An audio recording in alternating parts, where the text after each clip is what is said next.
YouTube.com/live-now-DT and on YouTube.com/wakeupcall-DT. You're also listening live on mixlr.com/wakeupcall-DT or on the MixLR app by searching Wake Up Call DT. And of course, you're on wakeupcalldt.com's homepage where you can listen live because the MixLR feed is embedded there. So wherever you're listening, wherever you're watching, thank you so much in Central and Upstate New York, all up and down the East Coast, the West Coast, the Midwest, our second home of Florida, and of course, around the world. We thank you for being a part of the show inside of the Cafe Kubal studios. MonPazPopcorn.com, proudly bringing you what's poppin'. And today we continue Tourney Time Talk with a guest that is rejoining the show and a guest who has never been with us before.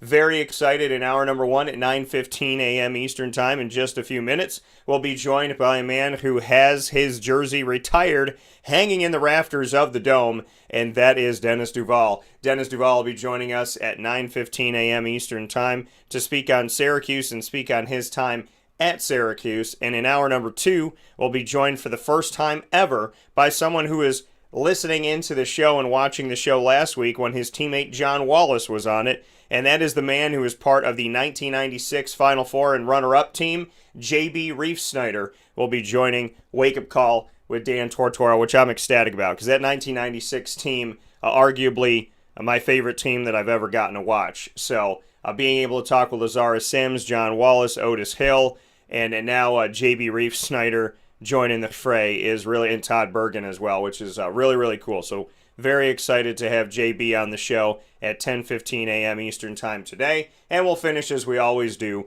every single Tuesday broadcast with the ingredients to success, proudly brought to you by Avicolli's on the corner of Route 57 and Wetzel Road in Liverpool, New York. So with all of that being stated, a lot of fun, a lot of great stuff coming up. Love having you here. Thank you so much for tuning into the show. Wake Up Call with Dan Tortora, giving you Monday through Friday in the morning, 9 a.m. to 11 a.m. Eastern Time. And we did a special last night, and I'm actually going to share that here on the video. We did a special last night with Juanita Ward on Selection Monday as her team was chosen to move forward into the NCAA tournament themselves. I want to share that with everybody here. We did a Wake Up Call special spotlight broadcast later last night, and we were able to speak with Juanita Ward on Selection Monday. Jackson State had won the SWAC, so they knew they were an automatic qualifier, and the prediction was they were going to get UConn in the first round and be a 16 seed. Instead, they get Baylor as a 15 seed, and you can watch the video of that as well on my feed on Facebook at Wake Up Call DT, so make sure you check that out as well. You can see Juanita on that feed, and that's the video that she did. And then, of course, you can see the video of us together here on Facebook at Wake Up Call DT. I'm going to share this on YouTube as well, but we're on Facebook.com/Wake Up Call DT, as well as Facebook.com, where you are right now, /LiveNowDT. You can get it there as well. So I'm going to copy the link and put it into the show here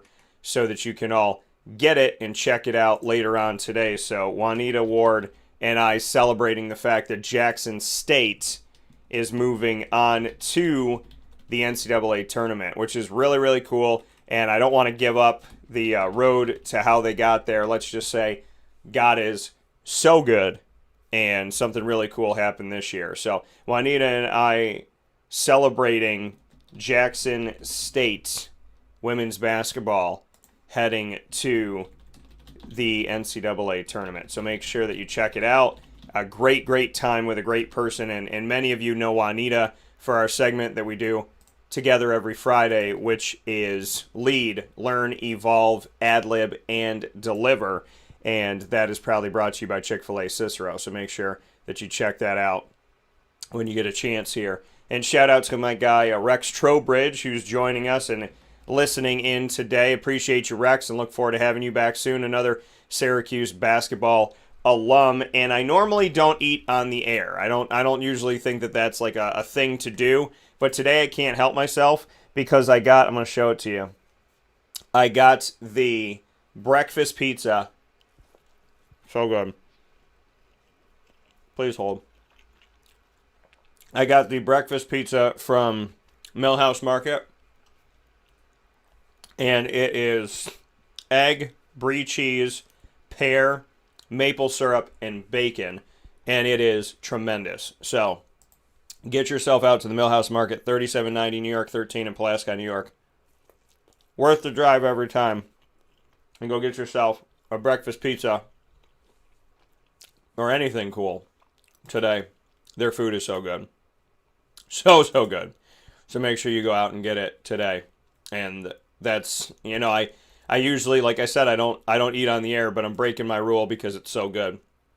So with that being stated, we're going to take a step aside for a fast break. When we spin back around, Wake Up Call with Dan Tortora, we'll be bringing you our one-on-one conversation with Dennis DuVal to start off Tourney Time Talk, as the tournament officially starts today with the first four in the men's Division I NCAA tournament. All the play-in games are happening today, and Syracuse will officially get rocking and rolling this Friday nights. So very, very excited for the opportunity to do that. So thank you to everyone who's worked so hard and so diligently here in our community to do everything that they can. And, I mean, the women's team, the men's team, they are incredible, and they deserve so much credit and so much respect for everything that they've done.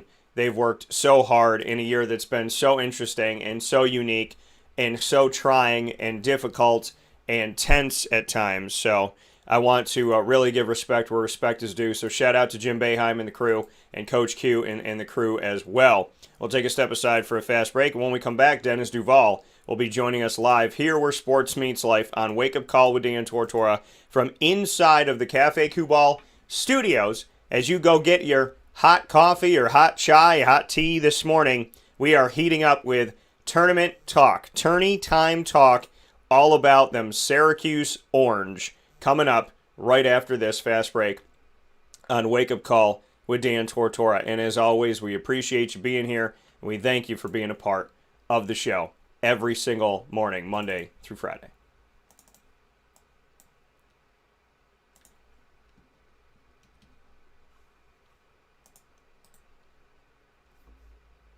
Carvel DeWitt, it's what happy tastes like. Do you know why? Because we make ice cream. Creamy, rich, flavorful ice cream. Not yogurt or iced milk like some of our competitors. Ice cream. Fresh, by hand, daily. For the calorie conscious, we have something new for you. Our new Carvelite. Same great flavor, creaminess, and texture of our regular ice cream with only 35 calories an ounce. So whether you want an ice cream cake, flying saucer, dasher, carvalanche, hard or soft ice cream, we will satisfy your craving with our fresh, handmade regular or new Carvelite ice cream. Carvel DeWitt. It's what happy tastes like.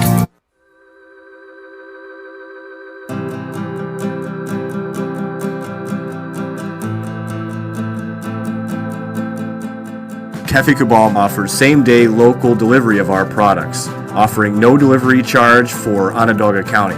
Shop cafekubal.com for fresh roasted coffee beans, cold brew, travel mugs, and all your essential Cafe Kubal needs.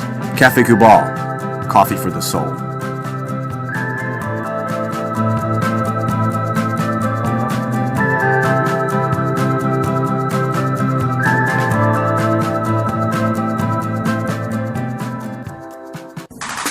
The Wildcat Sports Pub in Camillus, New York is located on 3680 Milton Avenue in the Home Depot Plaza. It is your family-friendly sports bar and restaurant. Folks, some sports bars aren't family-friendly. Some family-friendly restaurants are not sports bars. The Wildcat Sports Pub in Camillus, New York is proud to be both.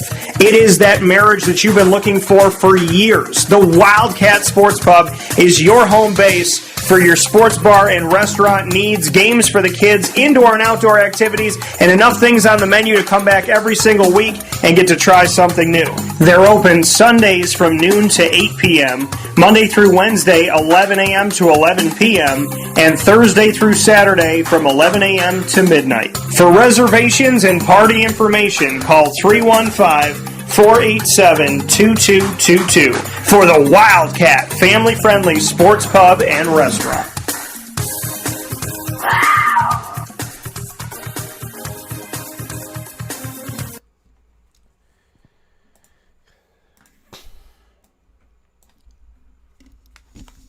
Welcome back here to Wake Up Call with Dan Tortora on wakeupcalldt.com, your one-stop sports shop, and on mixlr.com/wakeupcalldt. Proud to be hanging out with you inside of the Cafe Kubal studios. You're also watching on Facebook Live on facebook.com/live-now-DT, and of course on youtube.com/wakeupcalldt. So a lot of places to watch and listen to Wake Up Call every single Monday through Friday, and I appreciate you being here as always. Inside of MonPazPopcorn.com is what's popping. Today we add 2 more Syracuse basketball alumni to our Tourney Time Talk this season. You've heard from the likes of Dale Shackelford, Gene Waldron, Roosevelt Bowie Jr. You've heard from John Wallace and company. So many different players have been on here. Jimmy Lee, I want to give a shout out. You can actually go check all of these out by going to any one of from Podbean to TuneIn to Spotify and Stitcher, YouTube and iTunes and Apple Podcasts, iHeartRadio, and searching Wake Up Call with Dan Tortora. John Wallace, Jim Lee, Hal Cohen have all joined the show. Eric Santifer, Andre Hawkins, as well as Gene Waldron, Rosie, and Dale, as I mentioned before. And now we bring Dennis DuVal into the show. Jersey retired, and as I told him, it's being handled with care as far as I can see inside of the dome. So let's bring Dennis onto the show. Obviously had a tremendous career at Syracuse, and I appreciate him so very much here in our community, and happy to have him here today on Wake Up Call. Dennis, how we doing? I'm doing great. How you doing this morning?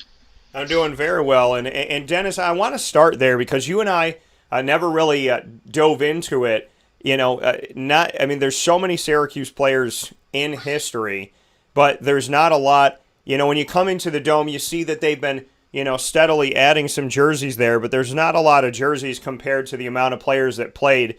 What does that mean to you that of the few names that hang inside of the Dome, that your name is one of them?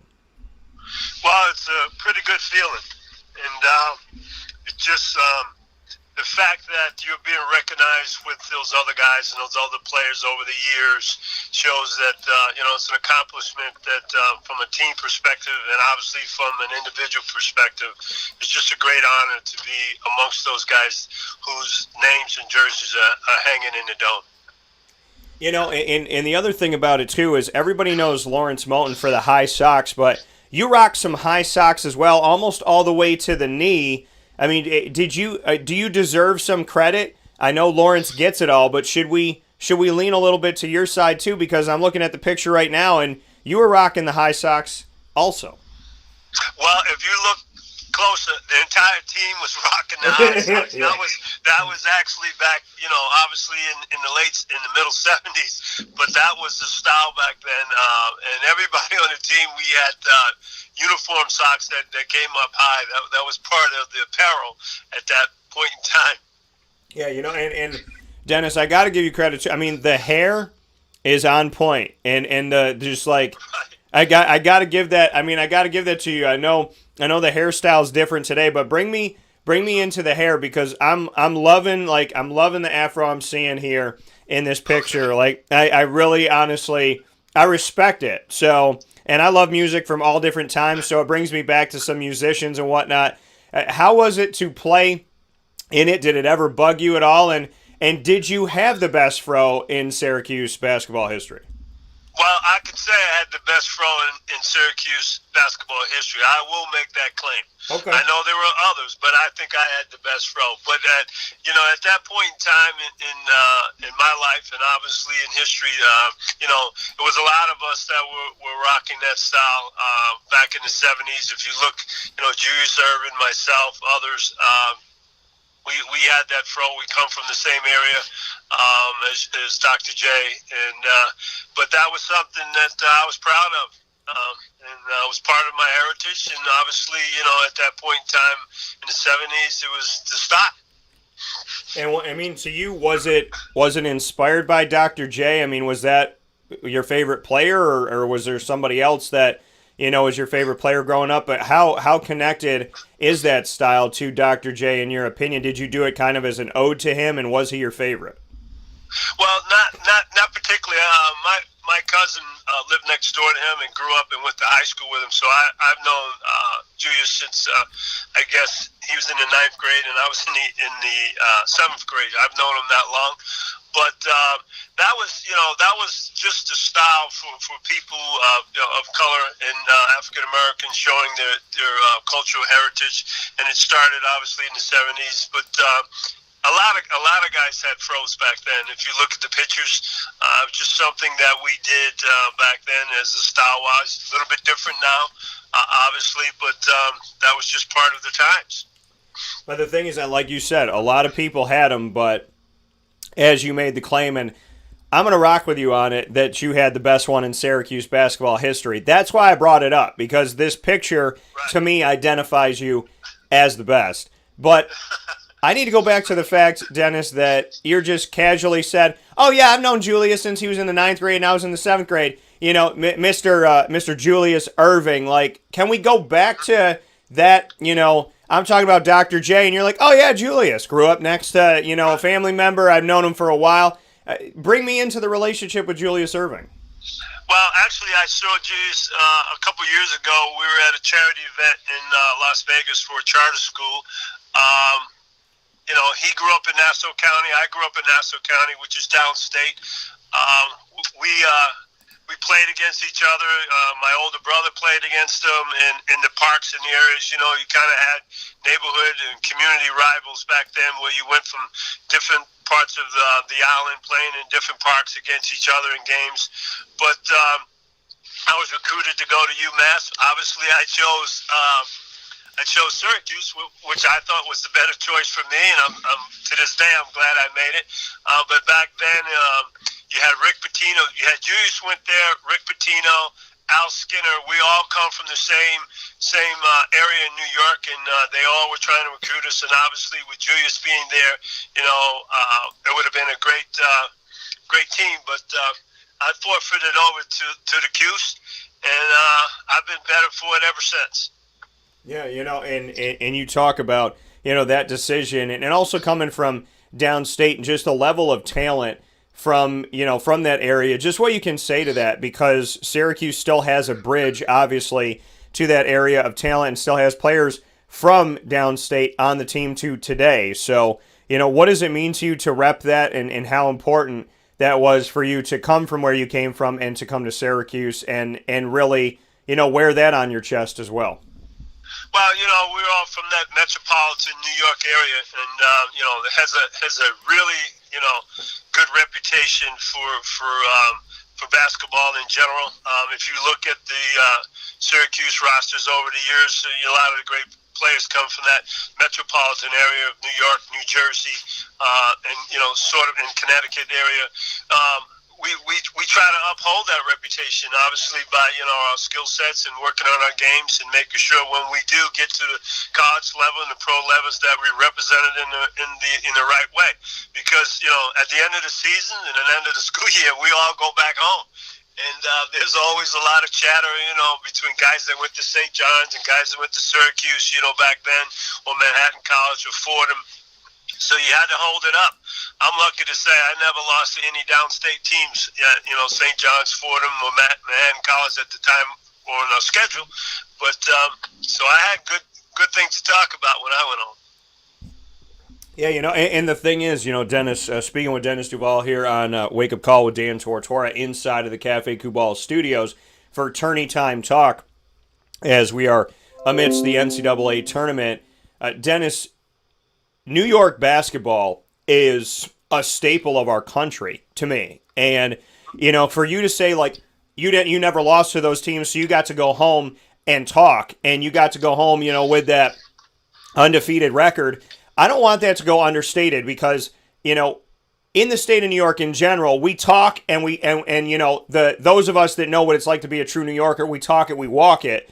Where you come from, to go home undefeated and to be able to talk it and walk it, like, you got some street cred that probably still lasts to today. And what can you say about New York basketball to really dive into it more? Because it's a part of the fabric of basketball. It's a part of the fabric of America, what true New York ball is, and you hail from that. So just what you could say about it. Well, we from New York in that metropolitan area where you lived in Queens, where you live in Nassau County, Brooklyn, Manhattan, or Harlem. We believe it's the mecca of basketball. Obviously, with the Garden being there, and over the years, obviously as New Yorkers, we boast about that. Not only do we boast about it, we make sure that when we get on the court, we can hold up what we talk about. So, all of us are proud of being from that area, and obviously going to Syracuse, a lot of my people that I went to school with, my fellow students, they're all from that area too, either from metropolitan New York, New Jersey, Connecticut. So we're all, it's a family, and we've got to hold up that pride. And Kadary Richmond continuing that tradition right now, coming from the Brooklyn area. What does it mean to you, coming from where you came from in New York, and seeing Syracuse continue that and have Kadary from Brooklyn on the team right now? Well, I was happy to see that, and I like the way he's playing. I think I know he had sort of a small injury there, and I'm sure he'll be back with this upcoming game. But just to see him play and watch his game, and knowing that he's from the area, I'm telling you, he's representing it well, and I'm sure he'll do even more in the future.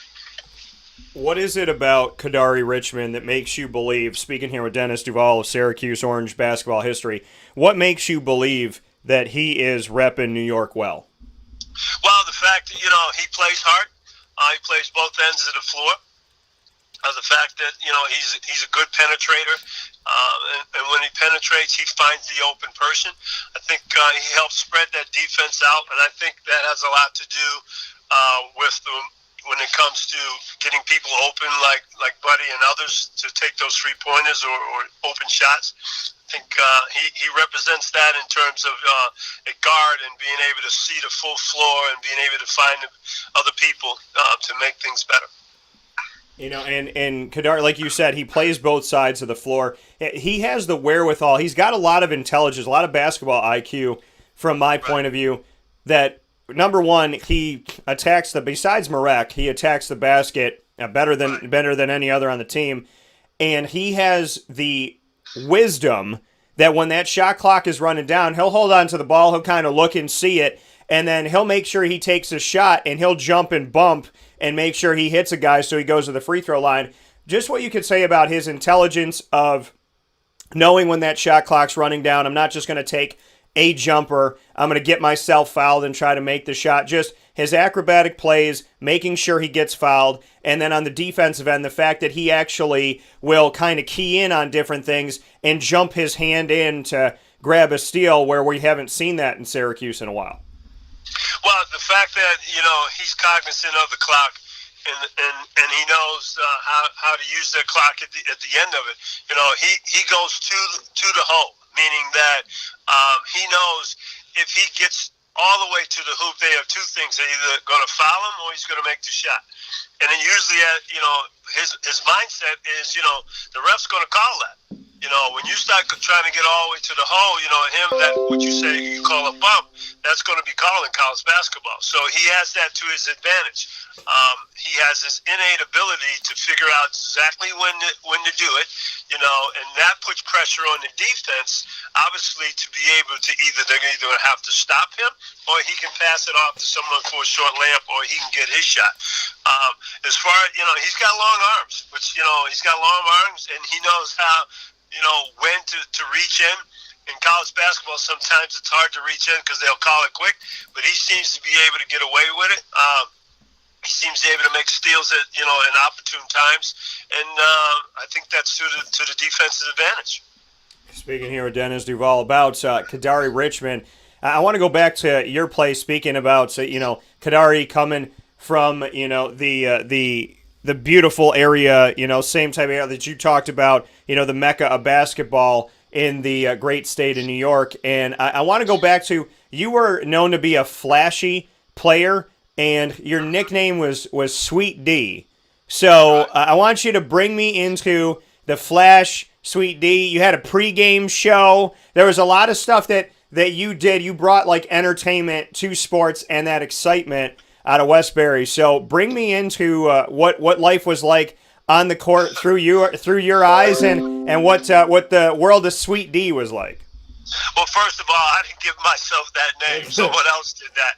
A guy named Joel Marinas, who was an announcer, radio announcer, and worked for WSYR TV and radio, is the one that came up with that. So once he did it, I didn't have too much say in what I was being called. But as far as the pregame drill, that happened by mistake. We were actually Coach Danforth started that.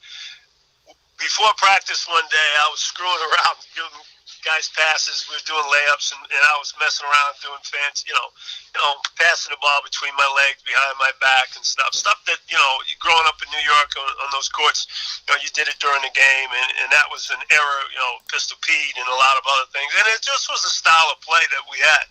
But Coach caught me doing that, and he said, "Hey, can you do that before the game if we have a layup line?" I said, "I'll do whatever you want." So we only did it during home games, and it was a layup drill. And basically what I did was, I passed it to my team. I stood in the middle of the floor by the foul line, and they cut off me, and I gave them passes. And at the end, I did a layup. I went behind my back and between my legs and laid it up. And that was the end of the drill. And then we started shooting around. But it got the crowd excited. It got me pumped a lot of times, got our team pumped. It was something that, my coach asked us, for me to do and for us to do. Something he wanted done, and obviously he was a pretty good crowd pleaser. If you look at the history of him, he liked getting them worked up. And I'll tell you something, I lost one home game in 4 years of college. Yeah. So it's tough place to play. Yeah, and to go back to that, I mean, losing one home game, I mean, right. That and just, I mean, paint us a picture. You played back from 71 to 74 at Syracuse. Right. Paint me the picture. This is, obviously before the dome. This is Manley Fieldhouse. This is that like tight knit space. Guys breathing down your neck. The fans are right there with you. This is real deal. Like nitty gritty, not that the dome is not, but like Manley Fieldhouse, you could feel people's breath. You could smell what they had for dinner last night. So what was that like to be inside of that and to only lose one time? Well, it was great for us. If you talk to the people, you talk to the guys from the opposite team, yeah. I don't think they were too happy about coming there. And if you talk to over the years, not too many teams wanted to come play us at Manley Fieldhouse. The fact of the closeness to it, the fact that we had a long history of winning there, the fans were unbelievable. I mean, when I say unbelievable, I mean today's fans are great, but so were they back then. But it was a tough place to play. The floor was 3 feet off the ground. It was off the ground. It wasn't on. It was raised off the ground. It was great floor to play on as far as a basketball player running up and down. It was good on your legs. But we knew, we could beat anybody in that place. And we knew that if you came there, you were going to go home with a loss. And we always felt that way. We couldn't wait to play whoever it was. We didn't have the biggest teams, but you weren't going to overpower us, and it wasn't going to be because you had a little bit more size. We pressed you sometimes 40 minutes. We pressed full court. We dropped back in zones, but we pressed you from end to end. We try to run you till your tongue hangs out, basically. Yeah, and that's the thing. I mean, going back to Manley, everybody knows, the dome these days, and they focus on what that's been since, 1980 when it opened. But for you, Manley Fieldhouse still stands. It's obviously different. It's used for different things. But what does it mean to you to, drive by that? What do you think of? What are the memories? What sticks out the most about those days where Syracuse basketball was in that tight-knit, close quarters of Manley Fieldhouse?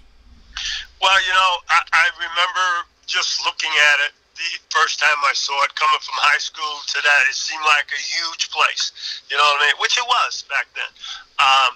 but just the memories of playing there, the battles that we had with certain teams where we beat St. John's. They were number 7 in the country, and they came and we beat them on Valentine's Day.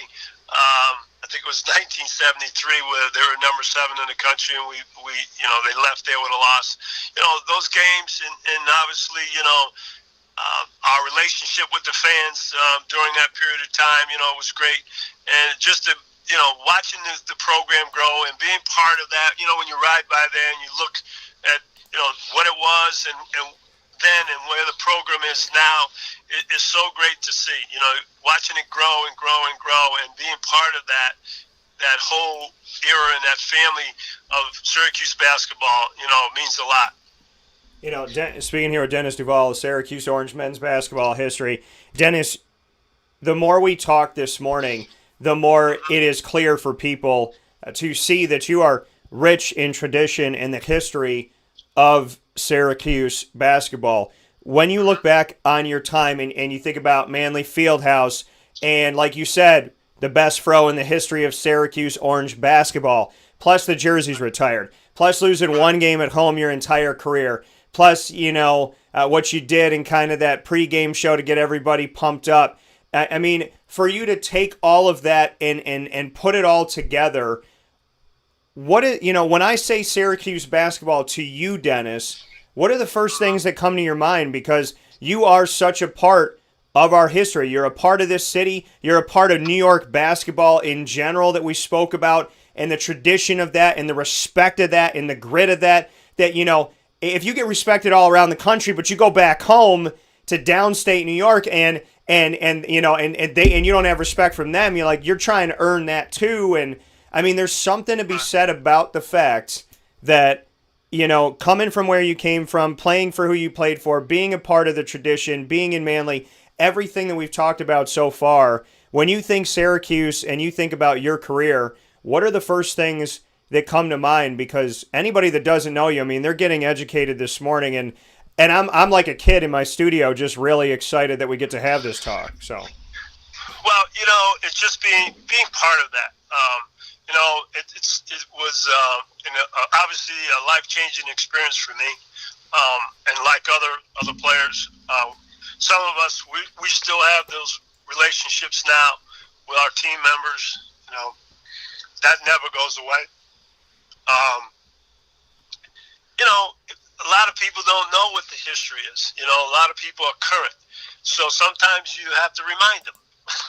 When most people think of what's going on and what's right in front of them now, and that's great, and there's nothing wrong with that. But all good things had a beginning, and we were all part of it.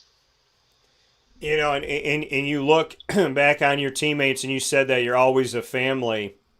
Speak with me on some of those teammates that you stay close with, today, or that you've stayed close with throughout your time. The ones that really stick out to you that you had at Syracuse from 71 to 74. Well, Jimmy Lee and I are close. We talk frequently.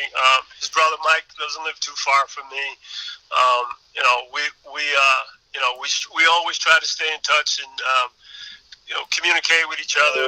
Obviously, Jimmy and I played in the backcourt together, so we have obviously a different relationship. He was a year behind me, but we played together, for 2 years in the backcourt. But seeing the guys during alumni weekend is meaningful because life goes on, but it's just important. And seeing them, like you said, during alumni weekend and being around each other, we obviously honor those that have passed, Conrad McCray, Pearl Washington, and so on and so forth. I mean, there's some incredible people that have come through here that aren't here today to sit with us. I didn't have the pleasure to speak with Conrad. I had the pleasure of sitting with Pearl, and before, really a year before he got sick again, we got to go around the community, and we went to 3 different places in the community and did shows. I remember at Carvel DeWitt, we sat there, we did a show, and I was running the camera, and we were both sitting next to each other talking, and these two women came in. They were sisters, and like, so not just they were sisters in the church, and they came in. And one of the coolest things that I know from growing up Catholic, growing up Christian, is that the church is very involved with basketball, and there are some nuns that they go hard on that NCAA tournament, betting money, like they put it on. And one of them noticed Pearl, and they're like, "Oh my God!" And she came over. And I was going to edit it out because it was in the middle of our conversation. And I said, you know what, I'm not going to, because it showed Pearl stopping mid-conversation to greet somebody, to ask her how her day was, to take her hand in his hands, and to thank her so much for everything she did. And he was very calm. And Dennis, I'll never forget, I think it was the last time he was in my car. And it's the funniest thing because he lived in Liverpool, and it's just crazy, like how close he was to where I grew up and everything.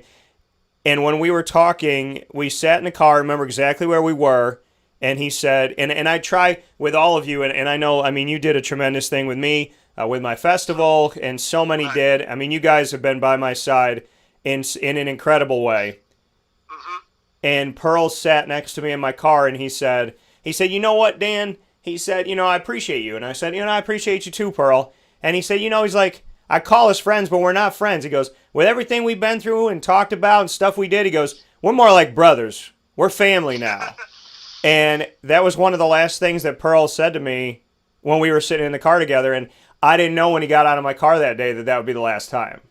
Yeah. And so I think, moments like that, I want to thank Pearl. I want to thank you, like, you guys, beyond my job, beyond growing up watching basketball, beyond my entire family supporting Syracuse, from my grandparents on down, I want to thank you personally, and thank Pearl, and thank Dale, and Rosie, and Sonny, and Jimmy, and everybody out there for being incredible personally in my life and building a relationship with me, because, you guys, beyond anything you did on the court, you make me feel special when I'm around you all, and to me, you guys were all larger than life growing up. So I just want to tell you, I really respect it and I appreciate it. So do I. I'm glad to talk to you. I'm glad I met you. Like I said, anytime you need anything, all you got to do is call. Yeah, coming from Dennis DuVal here today. Dennis, we got some messages coming in. It says, Sweet D was a pleasure to watch in Manly. My friends and I still talk about watching him play. Buzz, SU class of 70. And then he said, Sweet D, Kid Coles, the Lee brothers. These guys put Syracuse basketball on the map. And then he said he has on his ringtone, But It's All Right. And he said, I used to play But It's All Right in the lounge of Del Plain 2 and mimic Sweet D's ball handling tricks. So yeah, that was one of the songs we warmed up to. We had music back then. That was one of the things in the 70s. We had a lot of music, and that was one of the songs. And that's the thing. You guys were spoiled. Like my music goes back. Like I was growing up listening to like 60s and 70s music. I listen to everything. I listen to jazz, I listen to hip hop, R&B, like that soul music. I listen to country, which I never did before, but I kind of like grab into all of it. What were some of your favorite songs to warm up to back in Manly? Well, we had the Isley Brothers too. Who's That Lady? It's All Right. And the guy that made the tape was our teammate, Bobby Dooms. He's the one that put all the music together. He was my roommate in college. But we had a combination of a lot of different things. The theme from Shaft, I don't know if you remember that, with Isaac Hayes. Yeah. But it was, a lot of Motown, just a mixture of things that, but more of an upbeat kind of thing. But people knew when we were coming out of the locker room and the music started playing. And I think we need some of that now. Now we just get like, I mean, no offense to the band music, but we get that now. Like I mean, if you came out, I mean, if they came out now to like some Isley Brothers, like some Marvin Gaye, I'd be standing. See, my thing is, if that camera ever catches me in the dome, I told my buddy Isaac that sits next to me, love Isaac, shout out to him, Isaac Elford. But when the music comes on in the dome and I catch a song that I like, I'm always back there, my shoulders are rocking, and I'm like, I'm singing in the music, I'm having a good time. I'm like, man, I'm going to be the first media guy that gets picked up on ESPN for this. So, but yeah, but no, the music got us going, and it got the crowd going. We came out of the tunnel when the music started. It was on. You know, and it's great. And I got a message here from Dale Shackelford, said, big hello to us here, and he also made mention, he said, please give my best to Deenis, and he says, Orange for life. And then we got a message that came in that said, tell him he's unforgettable. And then I got another message from Alan here that said, let me see where it is. It says, ask Deenis to tell his Roy Danforth recruiting move that sealed the deal. Well, I just talked to Dale a couple weeks ago, so we talked by phone. That's one of the people, I didn't mention that I talked to regularly, but the Danforth move was, they had an all-star game in Schenectady, New York called the Schoolboy Classic back then, where all the top players from Massachusetts, Rhode Island, Connecticut, and New York played in an all-star game. I was on the New York team. I made the New York team, and I was starting guard in the New York team. We wind up winning the entire tournament. So we beat all the other states at that time. There was probably, I don't know, they say there was 100 and something college coaches there. It was a big event. Yeah. Julius Erving won the MVP in it years back, and I went there, not knowing exactly what school I was going to at the time. Obviously, I was being recruited by Syracuse, St. John's, Jacksonville. I had 200 scholarship offers, but I wasn't really sure exactly where I was going to go. So at the end of the game, I get the MVP. I still have the trophy at home. And, now I'm the MVP of the tournament, and we win it, and I'm in the locker room, and I'm in the shower. I got all these coaches in there. Danforth pushes, and I'm supposed to go to Syracuse the next week for my official visit. He busts through the crowd that's in there. He walks into the shower where the water's running, with his shoes on, and he says to me, "You are coming to Syracuse next week, aren't you?"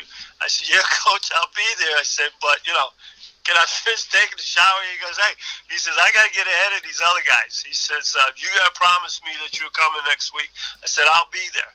And obviously I came, and I signed my letter of intent the next week. But he was a little worried that that someone else was going to scoop me up. But, at that point in time, I had already made my decision between myself and my high school coach, who was my guidance counselor and almost like a father to me. So we already decided. But I had to make an official visit. But he pushed right in the front of the line. He walked right in the shower. He did not care.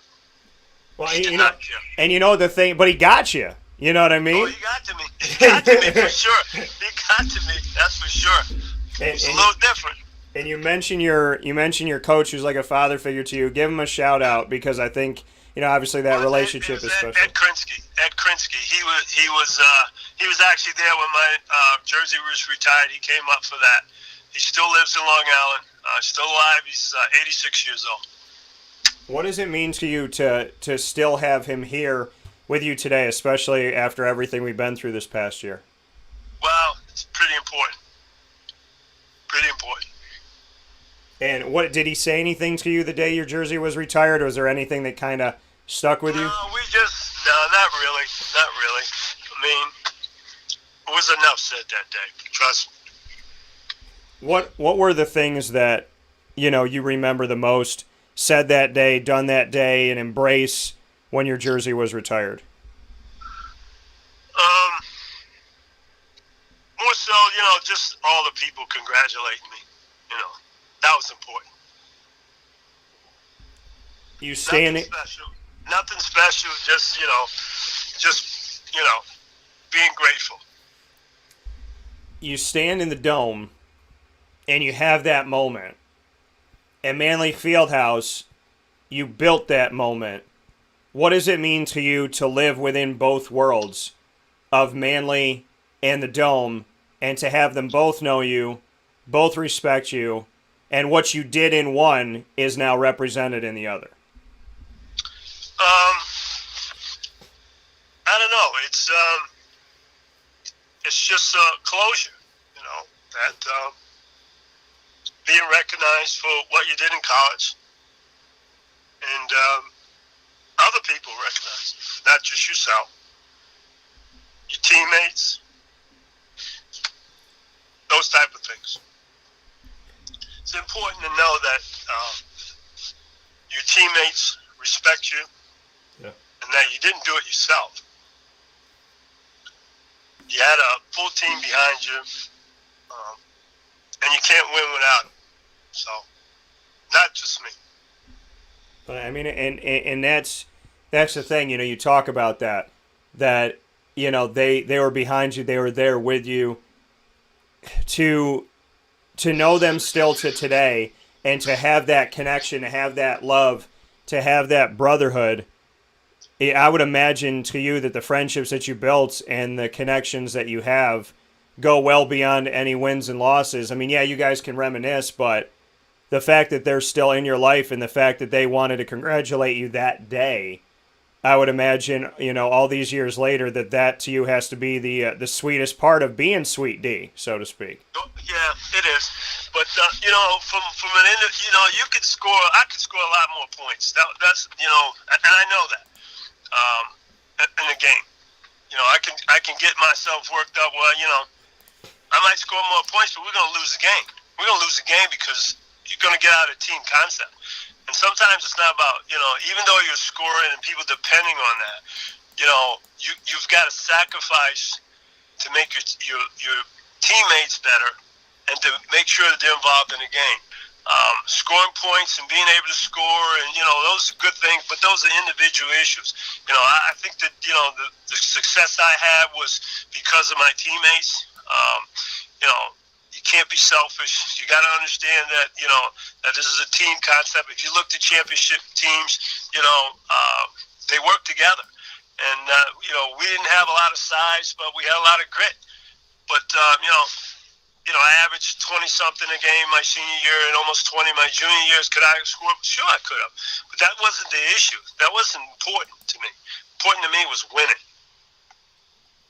Yeah, and I respect that, because some people look out for their shot, they look out for themselves, and they don't care. And in your case, you wanted everybody to eat, not just yourself. But I wanted to win. Yeah. That's what I wanted. Yeah, you wanted the team to rise, not just you to have the accolades. So yeah, I wanted to win first. The other stuff is secondary. Got to win first. So what do you say to players in college and players in the NBA now, especially in the NBA, where it sometimes looks like a one-man show? I mean, Russell Westbrook was the triple-double king, but Oklahoma City wasn't going anywhere. So what is your advice to the guys that are just focused on the me and not the we, as they as they try to build their stat line, but their team never goes anywhere? Well, the bottom line is this: it's a win. It's a win or lose league. That's the way I look at it. You can score all the points you want, but if you ain't winning, it don't mean anything. And the guys that are around I'm part of this team too. I don't care how good you are. They have to be part of what you're doing, and you have to be part of what they're doing. And the teams that have success are with superstars that understand that, recognize that, and play to that agenda. And look at the teams that win championships. They have some guys have good nights, and you got to know, who do you need to go to, who needs to get it and get it when. And there's times, I'll be honest, is where, I would say, when I was even in college, I said, look, I got to take this game over. But you got to know when to do that and when not to do it. And there's a balance. And the balance is, the end is, how did we win or how did we lose? You have to accept both of it, but you have to understand it and you have to recognize it during the game. That's being part of the leader. So it's not all about you. It's about us. And you just got to figure out how we do this together. At the end of the night, it's not about who scored the most points on the team. It's whether we won or lost. And those are the teams that have success. Now, there's guys that I played against, and there's guys that a guy named Larry Fogel who played for Canisius. He averaged 40-something points a game, but didn't win any NCAA championships either. So it is what it is. Each guy's got to do what he's got to do. But I grew up in a concept where we had good teams, we had good players. I was probably the better of them all, but at that time when I was on the team, but you got to be able to share, and you got to be able to play within a team concept. And I love that. And we're going to talk about this team in just a second, and the fact that you can say that you knew what you had, but it's a team concept. I respect that so much, and it takes a lot to say something like that. Dennis DuVal here with us on Wake Up Call with Dan Tortora inside of the Cafe Cubal studios. Before we get to the team that's happening now, Roy Danforth, we had the question come in. Obviously at Syracuse, he went to 4 straight NCAA tournaments. He went to a Final Four in 74, 75. And after his 4th trip to the NCAA tournament with Syracuse, he went off to Tulane, where things were never the same. 148 wins, 71 losses at Syracuse, 45 wins, double that in losses in Tulane with 90. The question coming in from a Syracuse fan was, do you know why he left? Yeah, I know why. Money. I'm sure. I'm not going to put it in here. Listen, I love Coach Danforth, but I'm sure it was about money. That's what drives coaches away. It wasn't, they think that there's greener on the other side, and you know what? It might have been. But he's still connected to us. I'm actually driving right now, but he's still connected to us. But I'm sure he's offered a better opportunity. He thought was about a better opportunity. I have no problem with that.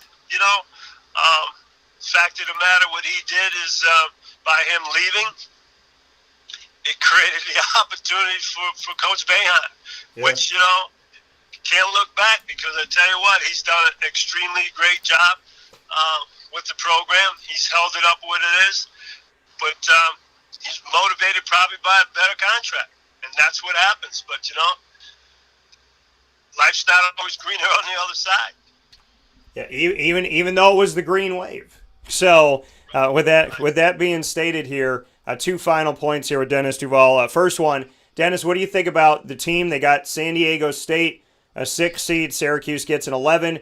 They're right on the line where I had them predicted in my own bracketology. At number 11, I thought they were going to make them play in. I'm happy the committee did not. I want to thank everybody in Baldwinsville on 50 Oswego Street at Pizza Man Pub that was there with us for our bracket announcement broadcast with Demetrius Nichols, a fellow Syracuse alum, and hearing the fans erupt in real time when they saw Syracuse's name on the giant screen was one of the coolest moments of my life as a broadcaster and as a native of Syracuse. What can you say about this year's team and how they're playing right now? Maybe just your overall bullet points of what's sticking out to you from the team, either individually with some of the guys or as a whole. Well, what I like, they're obviously playing better at the end of the season, which is important. They seem to have a lot of better spacing as it pertains to their offense, and they've been more aggressive defensively. Jimmy's got, he throws in a press now and then. It puts pressure on the other teams. And I think what that does, it causes, the other team to have some confusion, but it also spreads the ball out, in terms of, steals and that type of thing. I think that offensively, Buddy Boeheim's doing a great job. He's scoring. He's finding more space and getting those open shots. I think their penetration of the guards is important. I know they've had a few injuries, but I think they'll overcome that. San Diego State is a tough team. I mean, they deserve the sixth ranking. There's a reason for that. It's because they've been winning, and they're going to be a tough out. I think Syracuse can overcome that. I think with their zone, they're going to force them to make shots, but they're capable of it. I think if we get off to a good start, I like Edwards in the middle, with Jimmy's bringing him in, behind Dolage, and I think that he can be a force inside in certain periods of time. Rebounding is key. Possessions is a key, and rebounding brings that possessions. Those are the things that I think they're going to help them. As long as they stay aggressive offensively, don't get passive, don't get side to side, I think they can win this game. But it's going to be tough. Definitely going to be tough. I'm rooting for them, obviously. Yeah, they will be challenged. San Diego State, 23-4. Interesting note here: San Diego State against teams that are in the tournament this year. There's not many they played. UCLA is a play-in game. They defeated them in the San Diego State Thanksgiving Classic, 73-58 to start off the season. They lost to BYU. They lost back-to-back games on the road at Utah State, and then they came back and defeated Utah State to win the Mountain West championship in the Mountain West tournament. So they're 1-2 against Utah State. They're 0-1 against BYU, and they're 1-0 against UCLA for tournament-wise teams. And Syracuse has seen them before. They've seen them on an aircraft carrier, and they will see them again, which will be interesting. Who to you is playing their best basketball on the team right now? And so I'm going to ask you three different pieces here. Who's playing their best basketball on Syracuse right now? Who's been the leader all season? And who's the most underrated player? Well, I think the best one right now is obviously Buddy. Yeah. He's doing what we call in the business what they paid him to do. Putting the ball in the hole, man. That's what he's doing. And he's doing a good job of it. I think Cadre is the most underestimated one, the one you said that don't get enough credit, in my opinion. Yeah. I like Griffin for what he's done so far. But, hands down, Buddy's bringing it. He's bringing it, what we call bringing it. So, and that's important. They need his scoring. They need it, because when he goes, they go. So, it's not that they can't win without him, but, he's a key factor because he puts a lot of pressure on the defense. And even if he's not scoring, if he's getting in position, he's going to get that space because they got to spread. They got to come out and guard him. You know what I mean? Because he's going to hit that shot. Yeah, it's funny. It's funny after the game where he made a bunch of threes against NC State. I said, hey man, save some of those for Virginia, and he said, I got you, and he did. Yeah. So, yeah. but I mean, over 1,000 points in 3 seasons and counting. He's got an extra year. I mean, there's a chance that I would say he could pass made threes of Jerry McNamara, and there's a chance he could get himself to 2,000 if he sticks around. Yeah, it's a good possibility. Whatever he does, he deserves. He works hard. I know that. So it's good to see. Good to see. That coming from Dennis DuVal. Dennis, final piece here. As a player, you got asked a lot of questions, and you never really got to ask them. So I'm going to flip the script on me. And with Dennis DuVal here, Syracuse Orange basketball history on Wake Up Call with Dan Tortora inside of the Cafe Kubal studios, I want you to put me on the hot seat. You can ask me any 3 questions in the world. It can be basketball-related, sports-related, or it could be about literally anything. But you got 3 you could go ahead. I'm going to ask you a trivia question. Okay. And who is the first SU player to be drafted, undergrad drafted, either in the NBA or the ABA? You're gonna get the answer right away because I'm asking you the question. Well, it was you, but I think the interesting thing is you got drafted by the NBA and the ABA because people forget that they were separate. And so, I mean, when you got drafted by both, how difficult of a decision? I mean, obviously the NBA and the ABA was trying to get in there, but how weird was that for you? I mean, especially to look back on it now, that you were drafted by two leagues, not like overseas versus playing in the NBA, drafted by two leagues here in America. How unique was that for you? Well, the NBA wasn't drafting underclassmen. The ABA was. So I got drafted my junior year, which Coach Danforth knew. Well, everyone knew about it. He was concerned that I wasn't coming back. And, I had to make a decision. I made my decision. So, kept my commitment to Syracuse basketball. I was offered a contract, didn't take it. Probably the best thing, got my degree. All those things are important. But yeah, it was different. But you had two leagues, a lot of competition. Yeah. A lot of competition. There's a lot. Now, my second question to you is this: what do you see in terms of the past generations to the current generations when you look at players?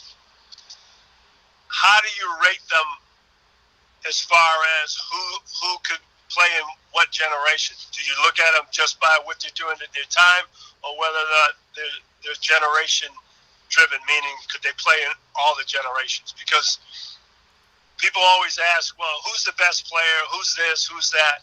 And I don't believe in that. Okay. Because it has a lot to do with the times you're playing. But a lot of people put emphasis on that. But I look at guys, when I think about those things, I look at it differently. So I'm just what your perspective would be when you view talent and you look at past players compared to current players, and how do you view that? The first time I've ever been asked that question, and I appreciate it. Confuse you. No. No, I love it though. It's a fantastic question. I do want to ask you, when you committed to staying with Syracuse, even though the NBA wasn't drafting underclassmen and they came after you as a junior, did Roy come back in the shower with his shoes on to get you to stay? No, he didn't, and he didn't make any additional promises either to get me to come back. I can tell you that. So fair enough. It was we had a good relationship, but it was tough. It was tough for him, and it was tough for me. So, yeah, but I came back. You did, and continue but to. It was all about financial. You know what I mean, for my family, which sometimes that's not the most important thing in life. Yeah, but I mean, you coming back, Syracuse fans very happy that you did. To answer your question about what guys could play now in other generations, I think LeBron, because of his physicality, I think he could play and impress in other generations. I feel like he would be challenged, but putting him up against, certain guys would be fun to watch. I think the centers of today, if there even is one in the NBA, I think they'd have a tough road. Like if Dirk Nowitzki had to really back a guy down consistently, he would hate it. If he had, I think if the guys now had to play Shaq and they had to play Hakeem and they had to play Kareem, I'd be a different world. Right. And so I think the guys that would transcend time, again, with a question that I really appreciate, I think Steph Curry, because of his shooting range, I would have loved to see him play Reggie all the time. So that would have been cool. So I think Steph's range could transcend. I think Kobe Bryant, I could see him playing with Larry Bird and Magic, and I could see him going back to those times. So I think he would translate. I think Jordan would translate to today.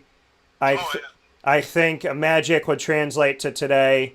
I think Kareem would shock people. I think, the Shaquille O'Neal of the Magic and some time with the Lakers, I think he would just frustrate the hell out of guys now.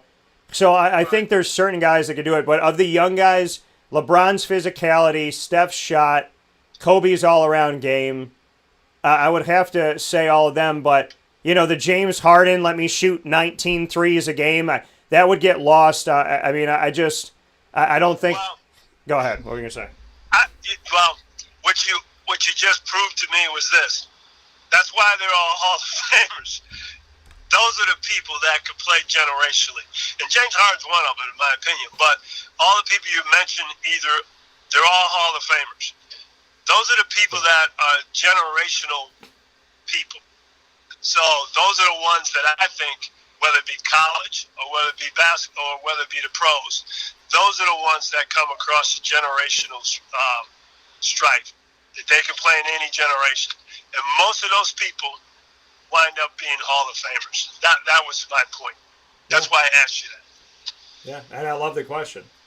And you're going to make me think. You're going to make me think about all day long. I'm going to be putting a list together. I'm going to be texting you, going, "All right, you know, Gary Payton defensively. Like, there's guys that come to mind that are just special.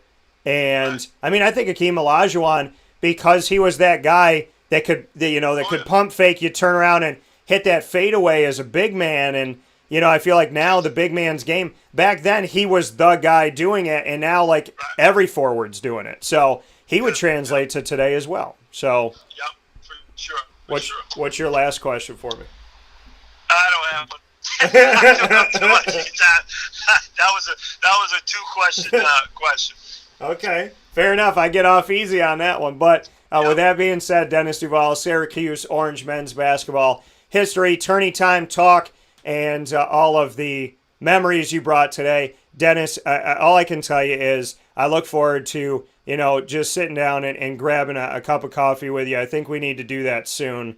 And okay. I respect you so much for all the work you put forward. And thank you for your kind words to me. And just, you know, my grandparents would be really happy to know that I'm talking to you right now. So thank you for that. Thank you for the positivity and the love. And like I said, we'll definitely have to make sure we get together. The next time we talk, we'll have to be in the same room. I hope so. All right. And thanks for everything. I really appreciate you giving me the opportunity to talk to you and also to be your friend. So thanks. Well, appreciate it. The pleasure is all on my end, Mr. DuVal. I appreciate it very much. Yep. Talk to you soon. Okay, bye-bye. Take care. So that coming from Deenis, once again, hanging out here on Wake Up Call with Dan Tortora, where sports meets that thing called life. We're going to take a quick step aside, and wow, that was really meaningful.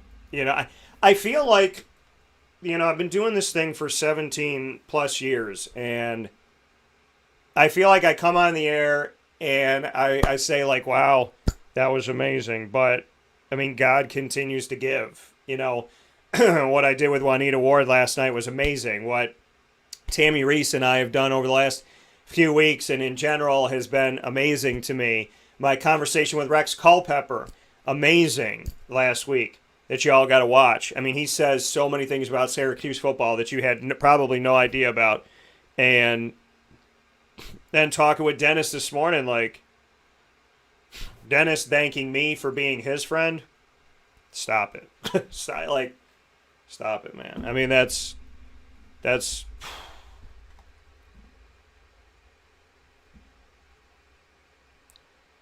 I'm just better served taking a step aside right now and going to a fast break because I don't really have any words. So with that being said, thank you to everybody that listens, that watches, that's a part of the show, that hangs out with us, that, you know, is here on Wake Up Call. I appreciate you. I do. We're going to take a step aside for a fast break. When we come back, Jb Reafsnyder will join Wake Up Call for the first time ever from the 1996 Final Four team and national runner-up.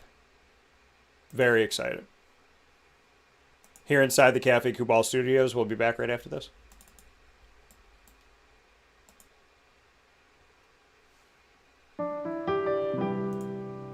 Avicolli's Restaurant, located right at the corner of Route 57 and Wetzel Road, is proud to be your local neighbor, growing with you for over 20 years. We're open 7 days a week for lunch, dinner, and drinks. For For takeout, delivery, or catering, call us at 315-622-5100. When you order online and use our promo code AVS10, you will save 10% on your online purchase at myavicollis.com. And make sure to join us monthly for our live on-site broadcasts centered around Liverpool athletics. Avicolli's, your local, trusted neighbor right at the corner of Route 57 and Wetzel Road.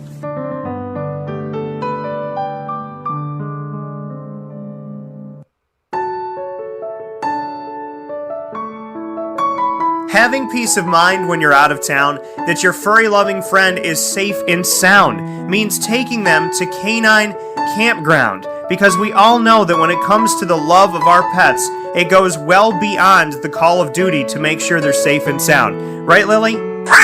So take a ride to 242 Johnson Street in East Syracuse, New York, and see Canine Campground and where your dog will be staying in the classic cabin, the executive cabin, the grand cabin, or of course the luxury cabin, because if you know Lily, you know she loves luxury. Now you don't have to wait to the last minute to find a family member or a friend that'll take your dog for a few days.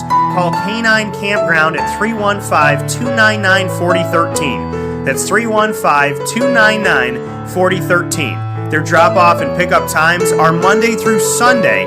Check K9campground.com for more information. That's the letter K, the number 9, and campground spelled with a K.com. K9campground.com. When you're going out of town, bring your dog to Canine Campground.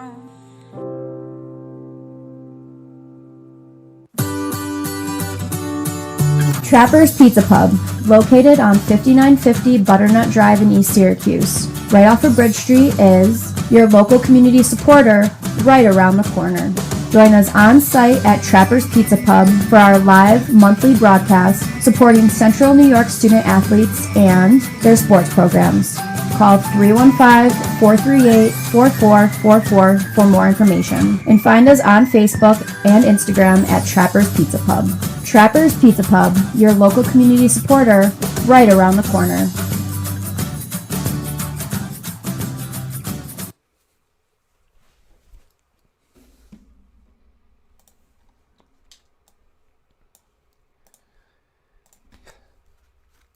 Welcome back here to Wake Up Call with Dan Tortora on wakeupcalldt.com, your one-stop sports shop, and on mixlr.com/wakeupcalldt, both places where you're listening live. You are watching live, hello everyone, from facebook.com/livenowdt, as well as on youtube.com/wakeupcalldt. We're inside of the Cafe Kubal Studios. We thank you so much for being here, hanging out with us every Monday through Friday from 9 a.m. to 11 a.m. Eastern. And inside of MonPazPopcorn.com's What's Poppin', we've had Tourney Time Talk continue with Syracuse Orange basketball alumni. We've been doing this all throughout last week and this week, and of course throughout the season and all throughout the year. We talk with Syracuse players, and I want to thank them so much for repping my hometown in a fantastic way.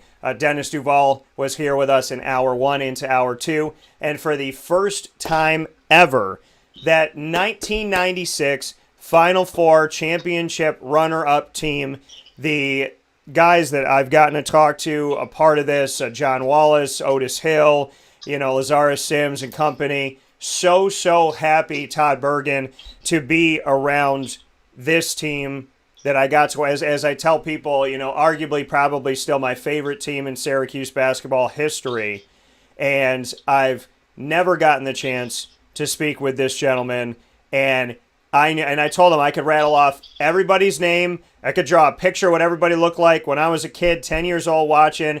I knew names. I knew their numbers. I knew everything about this team from top to bottom. And so it is with my honor, my pleasure, my grace and thanks to God that I get to add another person from this 1996 Final Four run, and somebody that I just genuinely have respected from afar. So the little kid in me is freaking out this morning that I get to have Jb Reafsnyder on the show. Such an honor, such a privilege, and definitely is such a beautiful thing about being a kid watching this team, and 25 years later, I get to be on the call with Jb Reafsnyder, and I'll say it up to God, it was 25 years not too soon. I would have waited 50 years. So JB is here with us. I am so much looking forward to this conversation, so let's bring him in. JB, how are we doing today? Doing well. Good morning, Dan. Make me feel a little old this morning. It was 25 years ago. Not trying to make you feel old, but JB, I mean, I like I said in this intro for you, like I have been a fan of your team since watching it live in real time, and I'm ecstatic to have the opportunity to talk with you. So before anything else, I want to tell you that you were on that list of guys that I had to talk to, that I had to get on the show at some point in my life. So I'm very thankful that you obliged me and gave me the opportunity to speak with you today. It's my pleasure. I've been a long-time listener of yours, and very glad that we were able to get in touch, and I can get in and be a participant on your show.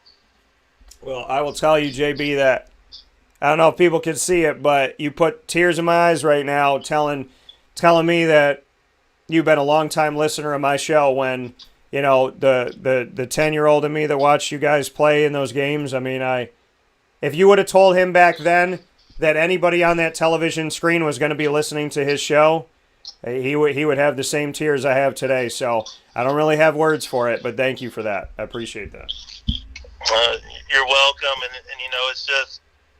it's good to know, and I think myself, and I can speak for my teammates, we all appreciate the tremendous loyal fan base of Cuse Nation. That even as kids, when they grow up and are adults and men and women, they still follow the Cuse. They remember, they're with you good times and bad. They remember the older teams and support the new recent teams, and that's just such a loyal following that some fan bases don't have, but we have a strong one there in Cuse country. Yeah, you do. And this fan base, I want to go to that really quick, and we'll Tarantino this thing, kind of go backwards, but I got to, as I said to Dennis DuVal, I got to be locally here. I love supporting the local companies in my community of Central and Upstate New York. I love that I built my business here to come back and work with these people and show them some love and show them hopefully my unique way of tackling things and wanting to help. And we were at Pizza Man Pub. Demetrius Nichols, who played at SU, also there with me co-hosting. And we got to be there and did, for the first time ever, I've never seen anything like this, we did a bracket announcement show. And so in real time, as the bracket was announced, we did this broadcast with the fans at Pizza Man Pub on 50 Oswego Street in Baldwinsville. And I implore people to go out there throughout the week and obviously go there to watch the tournament. And so that moment of every time a bracket came up, even when Syracuse was already picked, when the bracket came up, the entire room would go silent. And when Syracuse's name showed up on that 11 line, that moment, I remember the Cuse in the house, oh my God moments, and those will give me chills and stay with me forever. One of the Syracuse moments, just like that moment, to me, as far as getting chills, will always be in that room at Pizza Man to, in real time, by the second, see Syracuse get released, be there with Demetrius Nichols, who I consider a friend, and hear the Syracuse fans just have pure, raw, uninterrupted, unedited emotion. Syracuse fans are awesome. Being with them this year in that moment, especially with everything we've been through on top of that, it made me feel like basketball is back. It made me feel like we're resilient. And it just reminded me that some things never change, like Syracuse fans just wanting to see their team make the tournament. Definitely agree. We were watching, my kids and I and wife were sitting around watching and just waiting and waiting. I knew we would get in. Seems like Coach always finds a way to get in. We're playing some of our best basketball right now, which is the perfect time to peak going into tournament time. So I had no doubt we would get in. I was just had to get sit through 3 brackets before they finally got to our region to put us in. But we got there, and I think we'll surprise some people. Yeah, and we have San Diego State. I just spoke with Deenis about it. They against teams that are in the NCAA tournament. They're this season. They're 1-0 against UCLA, 0-1 against Brigham Young, and 1-2 against Utah State. How much do you know about San Diego State? What do you think about the matchup? And does it really matter when Syracuse seems to play their best basketball at the end of the year? Well, taking them in order, I don't know much about San Diego State. I haven't followed them at all season. The only little bit I know is what you read or hear through the media about them. I know they have a big man who can control the paint and rebounds pretty well, so we're going to have to rebound well out of our zone. But I think, it's a different level of basketball when you get in the NCAA tournament. I mean, the regular season, you play a game, win or lose, there's another game. There's some finality to the NCAA tournament. You lose and you go home. Yeah. So there's a lot of pressure out there. And Syracuse is a team who's, like a lot of the bigger schools, has been there, done it before, and can prepare, is a little better prepared going into it for that kind of pressure. And Hey, what's up, everybody? Dan Tortora here with you outside of Cafe Kubal on 3501 James Street in Syracuse. They also of the zone, but I think in tournament time, it may be a little bit more effective than in the regular season because you have less time to prepare for it, especially if you haven't really seen it all season long. Yeah. So I like our chances. In my brackets, obviously, I have us advancing, and my kids have us advancing. So as long as they're on board, I think we're good. Yeah, and I think that seeing that and seeing them advance and go to work and do what they need to do. I mean, I know fans are obviously looking forward to that, believing in that, and in the hopes of it. I kind of ended with Deenis in this respect, but I want to start with you here. 3 different pieces for the current team. Who is the leader of this team, in your opinion? Like, who's the guy on this? I don't want to say the guy because there's a lot of guys. Let me reword this. Who is the guy that's playing his best basketball right now? Secondly, who is the most underrated player on the team? And then third, who would you say is maybe like a dark horse in the tournament, so to speak? All right. Playing their best basketball right now, for me, is Buddy. Yeah. And kind of as he goes, the team seems to go. He really energizes us with his scoring when he gets on a hot streak from deep. I mean, that can carry you through an NCAA tournament. His good guard play, and having somebody who can score in bunches. Who's underrated, and maybe it's a soft spot in my heart, but I think he could have an impact in the tournament. I saw him have an impact in the North Carolina game, and hopefully he gets a little more time. But is Jesse Edwards. Just having that length in the interior of the zone is extremely beneficial and helpful. And hopefully he continues his development and can get some more time.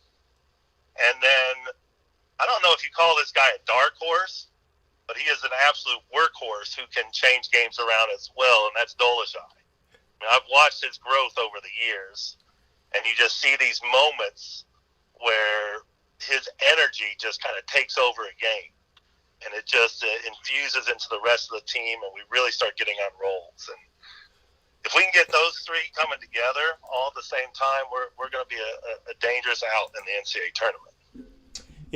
And Marek Dolezaj, speaking here with Jb Reafsnyder, to look at Marek and just what you can say about what he's been, not this season, but overall, everything he's done. Through your eyes, how would you describe Marek? He reminds me a lot of someone like a good friend of mine, coach out at Washington, Mike Hopkins. somebody who comes in and will do all the dirty work and not necessarily need any of the accolades, doesn't need to be MVP of the team, but will do whatever coach asks of him to do, whether it's go inside and battle what used to be big men. Now I don't know if there's really true centers anymore in the game, but go inside and rebound and do dirty work, get out on a wing and guard a wing player. He's very versatile, and every team needs those kind of players. Someone that's extremely coachable, willing to do anything and everything, will get on the floor, bloody their face up for the love of the game and to do what it takes for his team to win. And every team needs that player. I think Coach recruits players like that for his team, because I think he doesn't go and necessarily say, I need to have, all 10 of my players have to be in the top 20 in the world. He recruits players for his system that he runs. Yeah. And I think that's what makes it effective. And one of those players has to be somebody that he can get on to, that doesn't get down when he's getting on to you, and will go out and do the dirty work. And I respect Merrick very much for that. Speaking here with Jb Reafsnyder, member of the 1996 runner-up team in the Final Four, Syracuse Orange men's basketball alum. JB, you brought it up, and you said, is there a true center anymore? You are the truest of true centers, because you did not attempt a single three in Syracuse basketball history. A lot of big men try to do that now. They go to the outside, and you're like, they're not gonna. Oh, they're gonna. Which now has gotten to the point. I mean, if Shaq tried to do it, everybody was like, come on, Shaq. But nowadays, everybody does it. What can you say about being a proud center in Syracuse basketball history that played inside and was over 40%? I mean, you were 40.8, 53.9, 47.7, 47.6. You finished your career almost 50% inside. You did not attempt a single three. So you are a true center. Bring me into the world of being a true center, as opposed to what we see today, where centers are launching threes at 7'1". Yeah, well, I would have shot a three if Coach would have let me. Yeah. He kind of restricted me to the high post area, short corner, and the block when John or Otis wasn't on the block. But the game has definitely evolved, so to speak. Back when I played, and one of the main reasons I came to, and I would still wish it was the Big East personally. Yeah. One of the reasons I came to the Big East is I grew up watching the Cycles and the Colemans and the Patrick Ewings and the Mornings and Mutombos and the true big men battling it out, and I wanted to throw my hat in the ring to see if I could hang in that kind of environment. I had to evolve my game over the years, and believe it or not, when I was playing overseas, I would step out and shoot threes and everything, but that's just how the game was evolving over the time. And, now you got these shooters, and I know they're the best in the world, like Steph Curry and Damian Lillard, pulling up from just inside half court like it's nothing. Unfortunately, I coach basketball in my spare time, and I get a lot of kids who come into the gym, and that's where they start shooting. And I beg and do my best to get them to start closer to the basket so they can kind of get a feel rather than in proper shooting form than, jacking up three-pointers left and right. But I miss some of the days of seeing a dominant big man just take over a game inside it. And you know what? You could still have one nowadays, and I don't know what some of these teams who are playing small ball would do with it, how they could guard it and defend it if you had a true dominant big man, just controlling the interior, rebounding, offensive rebounding, putbacks. It'd be interesting to see. Yeah, and I love that game, and I miss that game, and I want to see that game again. Gonzaga, we see Gonzaga do it. We see them, they'll have big men that'll take care of business inside throughout history.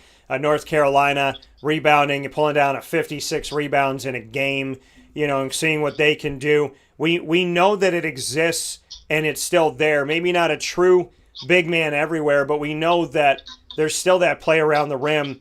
What do you think if everything, JB, eventually comes back around, right? I tell people all the time, keep what you want to keep, wear what you want to wear, be who you want to be, because whether it's in style or not, be you.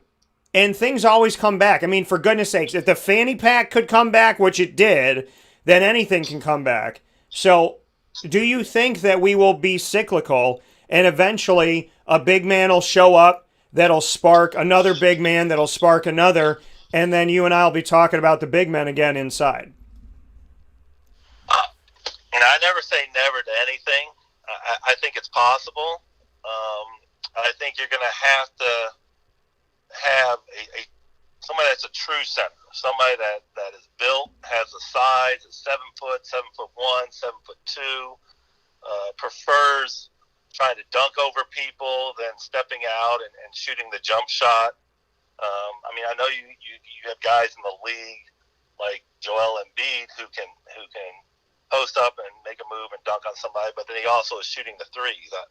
I'd like to see somebody who wants to kind of specialize in the interior position and just absolutely dominate people down low. To a point you made just a little earlier, it is still part of the game, though, having to rebound. I think, when you look at some of these teams that have gone small ball, like the Houston Rockets experiment with James Harden and PJ Tucker and everything, PJ had a hard time facing some bigger teams who were a little more dominant on the interior, and they got bounced out of the NBA playoffs. So I still think you have to have a presence inside. And you can't go true small ball and be successful at the collegiate or professional level. Yeah, and as we see this game evolve, JB, through your eyes as a true center, what does the game look like to you over the past? I mean, you go back to your time at Syracuse and all the way to the end in '96. Over the past 20-plus years, what does the game look like?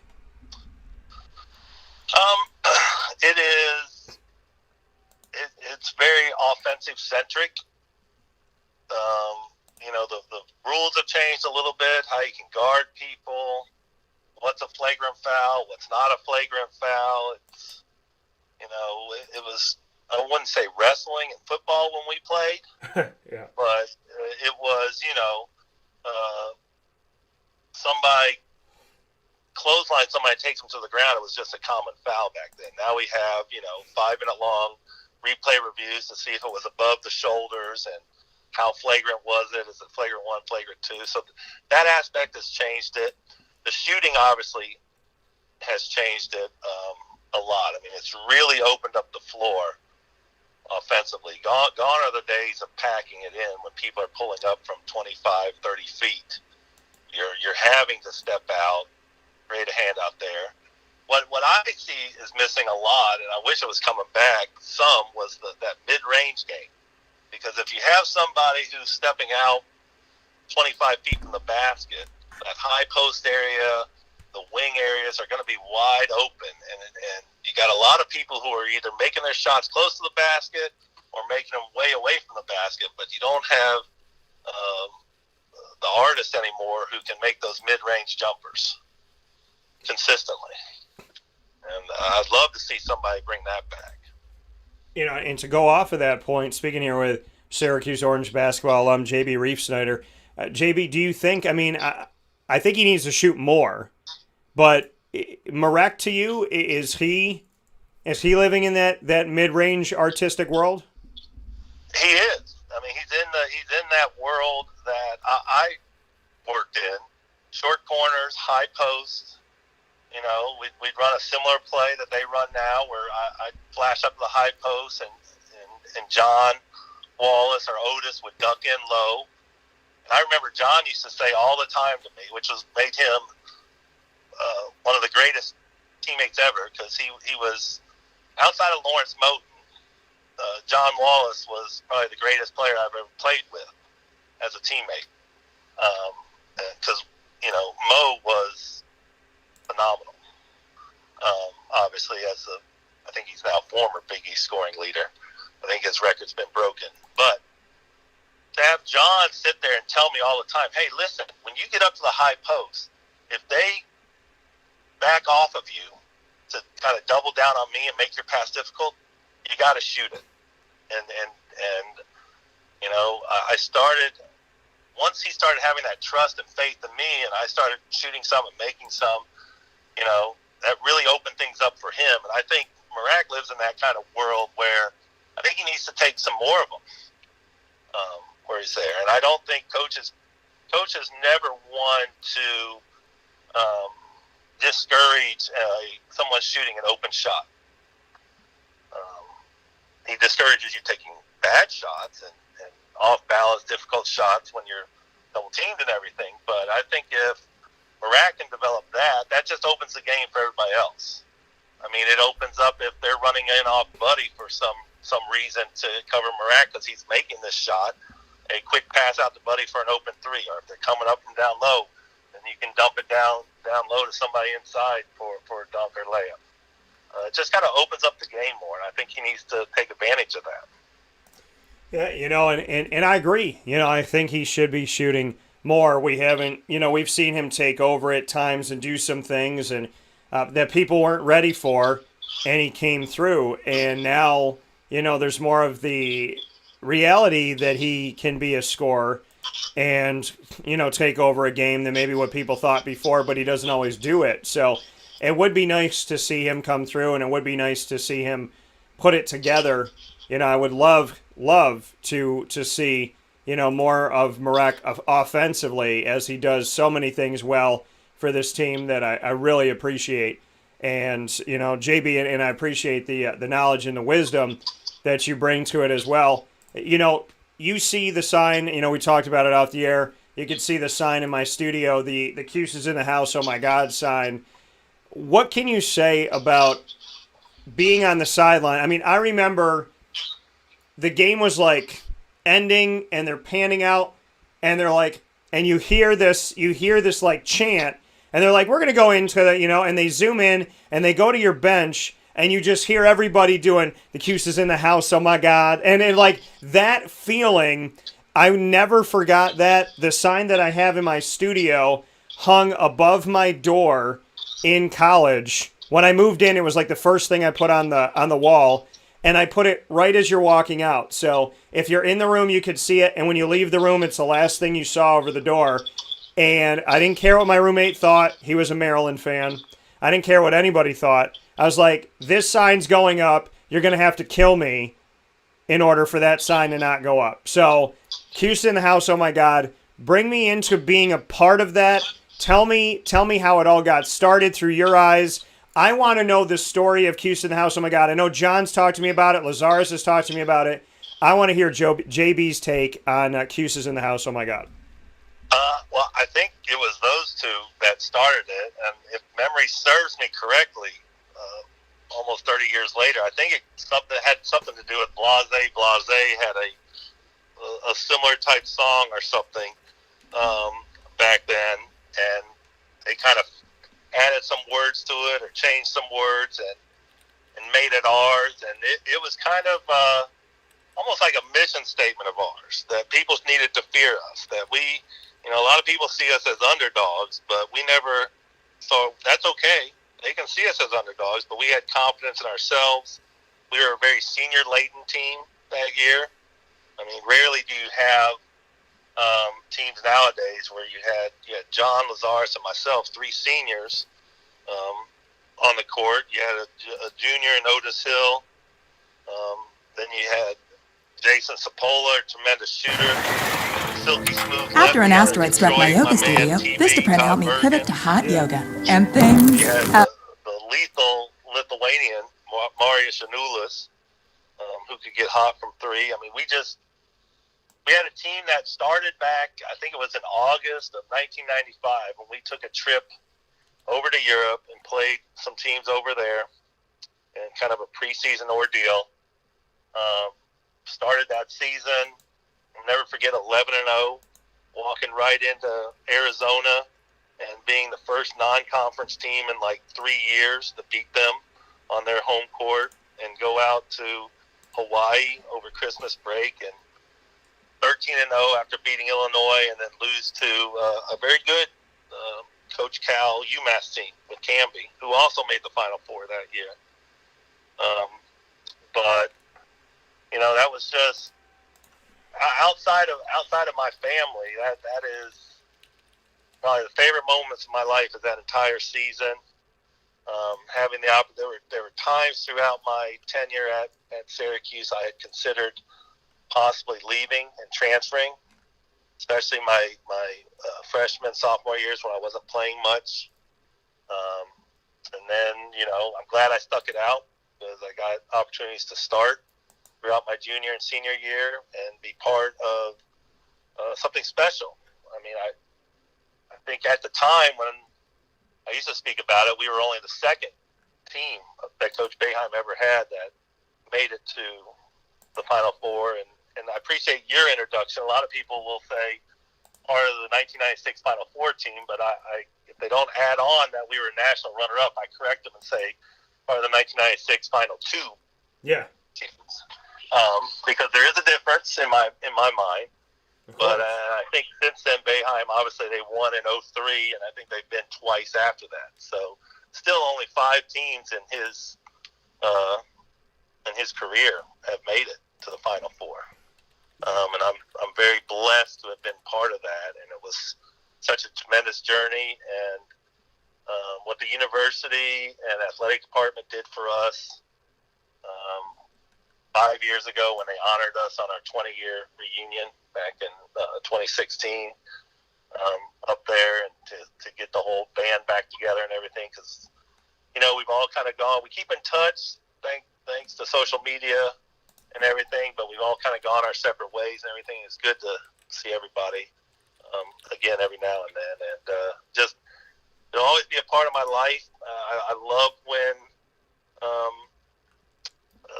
the fans remember us. I saw just before we got on the call, a friend of mine, Tim Primo, put Jason Sapola's shot against Georgia on Facebook because it's tournament time, and I love when we get to tournament time and people are posting, Mello or Keem Warwick's block or Jerry McNamara going on that hot 3 streak, but they also throw in there Sapola's shot against Georgia and then John's overtime 3 to seal the victory for us. Or they post Al McGuire slipping and falling, trying to sing when the Cuse is in the house. Oh my God, my God!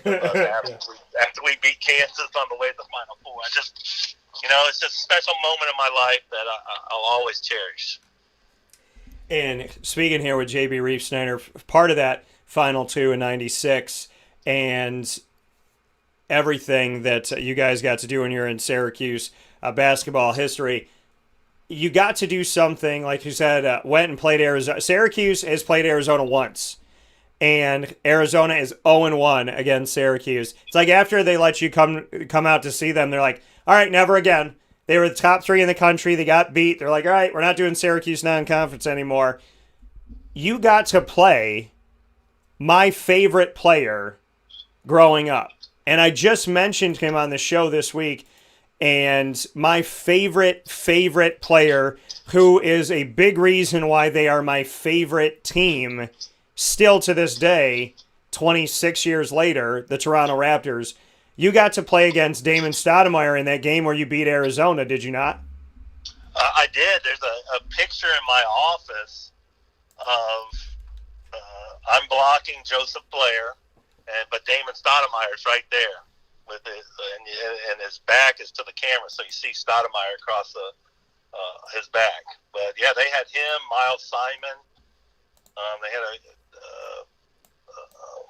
Jason Terry, and then they had Corey Williams, who's funny or not, when I was playing over in Europe, became a teammate of mine in Belgium one season. So it just shows you how small the basketball world is. That we could play in Arizona. He was a sophomore on that team, and when we beat them, and then fast forward 5 years later, we're teammates overseas. Yeah, and it's so crazy how that happened. I mean, I talked to John Wallace about the fact that it's Syracuse hates Georgetown and vice versa, and then he's on a team with Patrick Ewing with the New York Knicks. So I mean, for you overseas, bring me into that, because so many Syracuse players have made their hay overseas. and have been so successful. I think Marek's going to have he's going to have a career of at least 10 to 12 years overseas.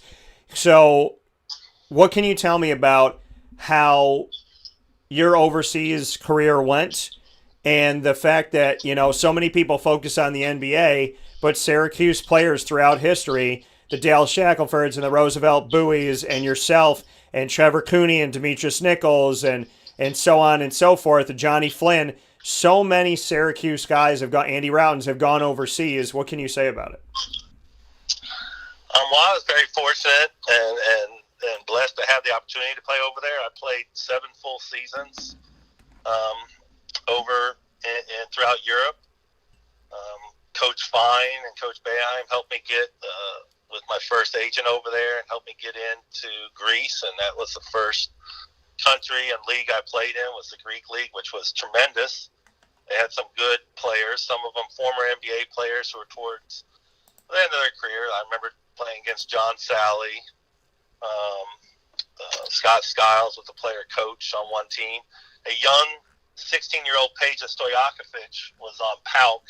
Wow. Had been drafted by the Sacramento Kings and I remember him coming to his games in Greece in his Porsche.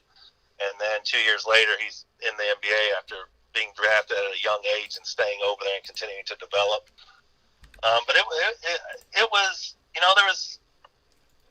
there's trials and tribulations with everything.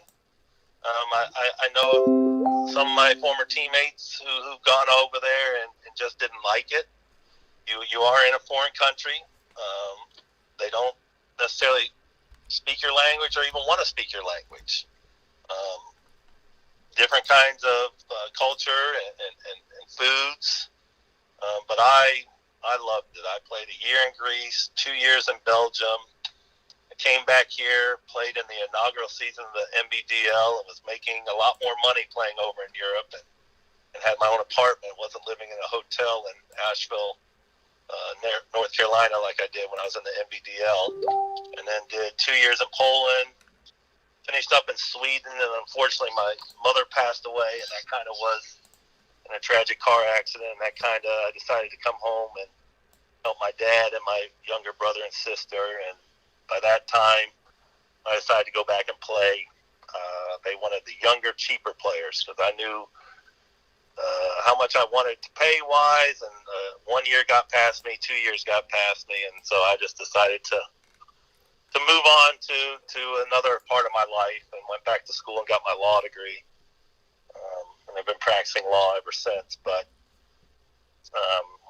it was a tremendous opportunity. I got to see the world without having to pay anything and live in some fabulous places. And I'd love to get back over there. I keep in touch with all my teammates.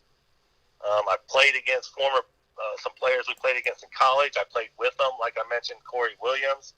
I even played with a guy who was my arch rival in high school, who played at Xavier University. He was a senior when I was a junior in high school, and next thing you know, we're teammates in Poland some 15 years later. So it was a tremendous opportunity.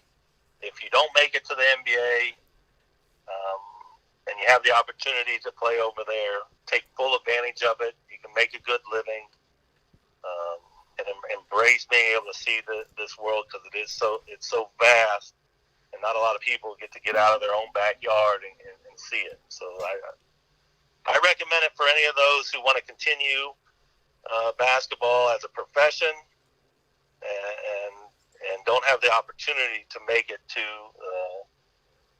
the ultimate top of our profession, which is the league. But it's still a wonderful opportunity for anybody out there, and there's lots of places to play all around the world. I know we had, I think it was Ryan Blackwell played in Southeast Asia, I believe, some points. I've had friends who've played in Australia. It is a sport that's loved throughout the world. And has been increasing over the years with their love, and now you can see the influx of their players coming into our country, whether it's on the collegiate or professional level. Yeah, and speaking here with Syracuse Orange basketball alum Jb Reafsnyder, that was part of that 1996 runner-up team, and that went through the Final Four and played in the championship against Kentucky.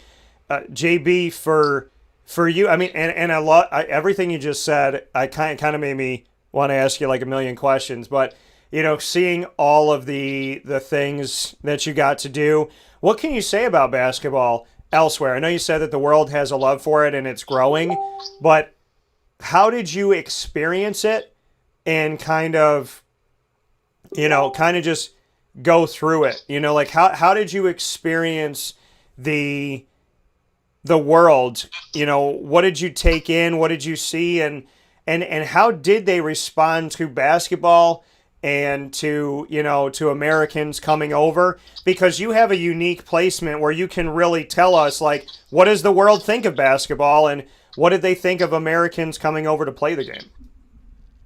Well, I don't know if the rules are still the same. Back when I was playing in Europe, you could have 2 Americans per team and 2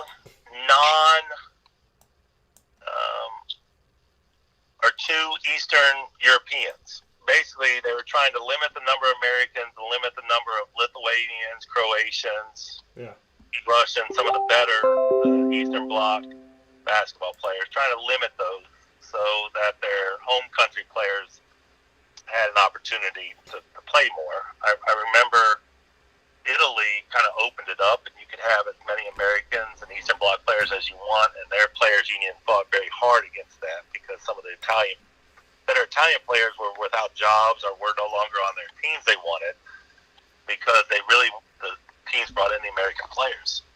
But with regards to being received, I mean, I never had an issue. The fans, well, unless you played bad, but that's anywhere you go. That's even here. The fans loved you. They knew who you were. They supported you in the games, out of the games, walking down to the cafes after morning shooting practice, going down to get some pastries and a coffee or something. They're just talking basketball with you. It was great. But I don't know how much you're into soccer or football, as they say, throughout the rest of the world. But they take that same support and bring it indoors, because I remember playing in Greece, and they had these protective shields over the benches. And I've never seen anything like that, because we just sit on chairs in the U.S., and, the fans are sitting right behind us. Yeah. And I remember asking a teammate, what are these for? And they're like, well, this isn't our gym. And I'm like, okay, yeah, this is the opponent's gym. Like, they throw coins at you and will hit you in the head.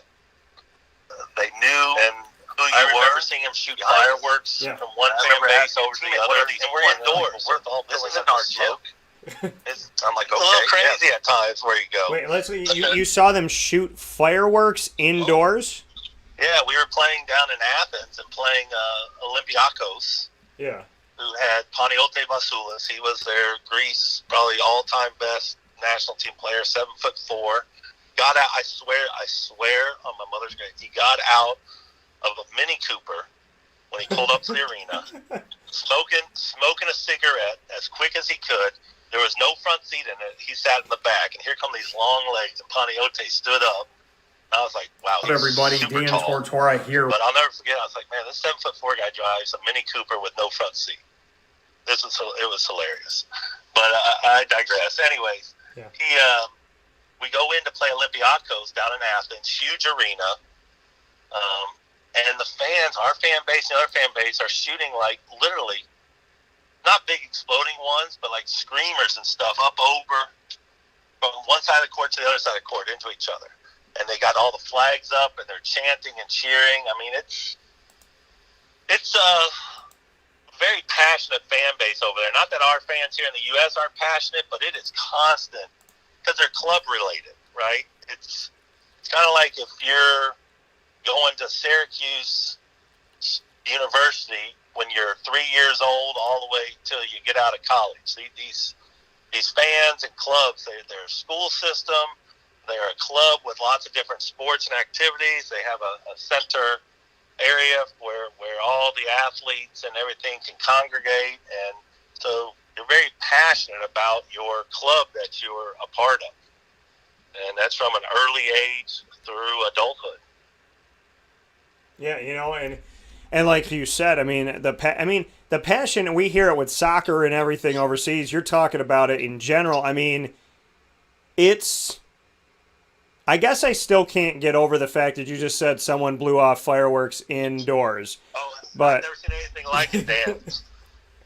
like I can't.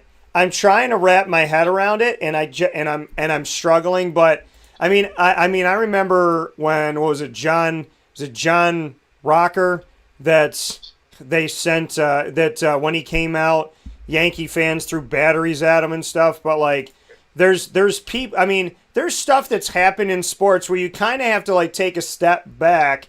I mean, people throw beer on you. If you try to do, the Lambeau leap and you're the other team or whatever, I mean, Philadelphia fans booed Santa Claus, but I've never heard of fireworks indoors. And then a 7'4" guy getting out of a Mini Coupe reminds me of the Shaquille O'Neal commercial where he was like, I don't know, he was talking about some small car that he probably got endorsed and whatever to talk about. I'm like, Shaquille O'Neal doesn't sit in that car unless they build it around the frame that he's sitting in. There's no, like, this is not his car. But I find that crazy to see him kind of step out of that thing, a Mini Coupe.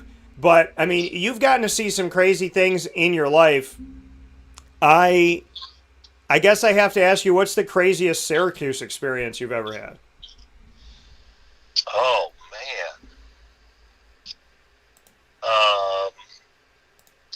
Well, there's probably some I can't air on the air. All right, we'll talk about those off the air. We'll talk about those off the air. Wow,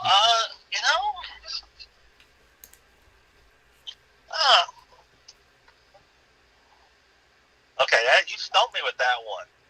There weren't crazy ones. There's funny ones. All right, give me something like funny. If it's not crazy, give me something else. Like whenever we would travel, especially on that European trip, we're driving around like the Swiss Alps and stuff on this bus, and there was a rule. Now I kind of understood this unwritten rule because I was a senior at that time, but you don't use the restroom on the bus. Yeah. Because if you use the restroom on the bus, who's ever sitting back there, which was usually like John or Otis, that foot's going up on the door, and you're not getting out for the duration of the trip. Yeah. And James May went to the restroom and was stuck in the bus ride for about 45 minutes in the bus restroom for that trip. So James May was stuck in the bathroom? Yeah, foot went up on the door, and we wouldn't let him out. Oh my Lord! He had to ride the rest of the trip there. I can picture, because Otis Hill, another friend of mine, like I can picture Otis, like if he put his foot on the door, like him to me, he's like I don't know, he was like kind of like a sleeping giant, I guess. Like if he put the foot on the door, I might as well just like cut a cartoon hole off and jump out of the bus. Like there's no way I'm getting out. So who had the foot on the door more, Otis or John? It was probably John. Oh, okay. So it was John. So John was like, he didn't have as much meat on his bones as Otis. Otis, like, I told him, because he said those Georgetown games and Big East was like football and whatnot. And so John had his foot on the door more often. Okay, but those guys sat in the back. Did they usually, I got to ask, did they usually sleep, and which one of them snored the most? Yeah, you put me in a tough spot because I love my man Big O. Yeah. But I love Big O too. He was my roommate, a dear friend of mine. We stay in touch. He's my ride or die partner. Oh, we lost you for a second here, JB. What did you say? He's your ride or die what? He was my ride or die, the dual-headed monster at our center position. But Otis liked to sleep a lot. And I don't know about the snoring part. But I think Otis slept more than John on our road trips. I love that. Otis liked to sleep. Who had the best music? Oh man, that's a tough one because they all had good music, but I might have to go with TB. Okay. Todd had the tunes that everybody would just come around and listen to. Maybe it's from being from Detroit, Motown City. Yeah, so Todd Bergen had a beat. I like that. I appreciate that. So the Cuse in the House, oh my God, I want to go back to that and, being a part of that, just having that erupt on the bench and having you guys sing that and kind of arm in arm swaying back and forth with one another. Just, bring me into those moments because there's only a few people that got to do that. The fans did it and whatnot, but you guys that created it and had it, you did it. I will never forget that moment in history. This sign would come with me in a zombie apocalypse in my book bag. So I got to ask you what life was like to experience it and when it erupted to be a part of that, because there's the people that sing the songs of the band, but you guys were the band. So what was it like being the band, so to speak? Meaningful. There was a meaning and an energy behind it. It wasn't just a stadium song. It wasn't just a pump you up team chant or anything like that. There was a true belief and meaning behind it, and we would sing it before games and most definitely after we just won the game, because it was kind of like, yes, we shocked the world when I think the loudest we sang it maybe was after we took down that stacked Kansas team in the Elite Eight. Yeah. Standing as a band of brothers on the sideline when they're interviewing Coach Boeheim, and we broke into the Cuses in the House, oh my God chant right there live on national television. We believe in each other. We are here in the house by the grace of God, and we're moving on. And there was just an energy about it. And even still, I have that same sign here in my house that I was fortunate someone gave me so I could have one. And just thinking about that, seeing it, takes me back to those moments that I'll forever cherish, and the energy that was there every single time in those moments when we broke into it. And then to hear the fans sing it too, it just really would energize us and kind of fill the arena with that kind of energy and vibe, and it really helped carry us on to that national championship game. Unfortunately, we ran into a team that had basically two starting lineups on it with the tough Kentucky Wildcats, but we gave them a heck of a game. But yeah, I just that John and Z got that chant going at some point during the season, and it kind of blew up and took on a life of its own and brought this energy, and never forget it. Yeah, and such an incredible moment.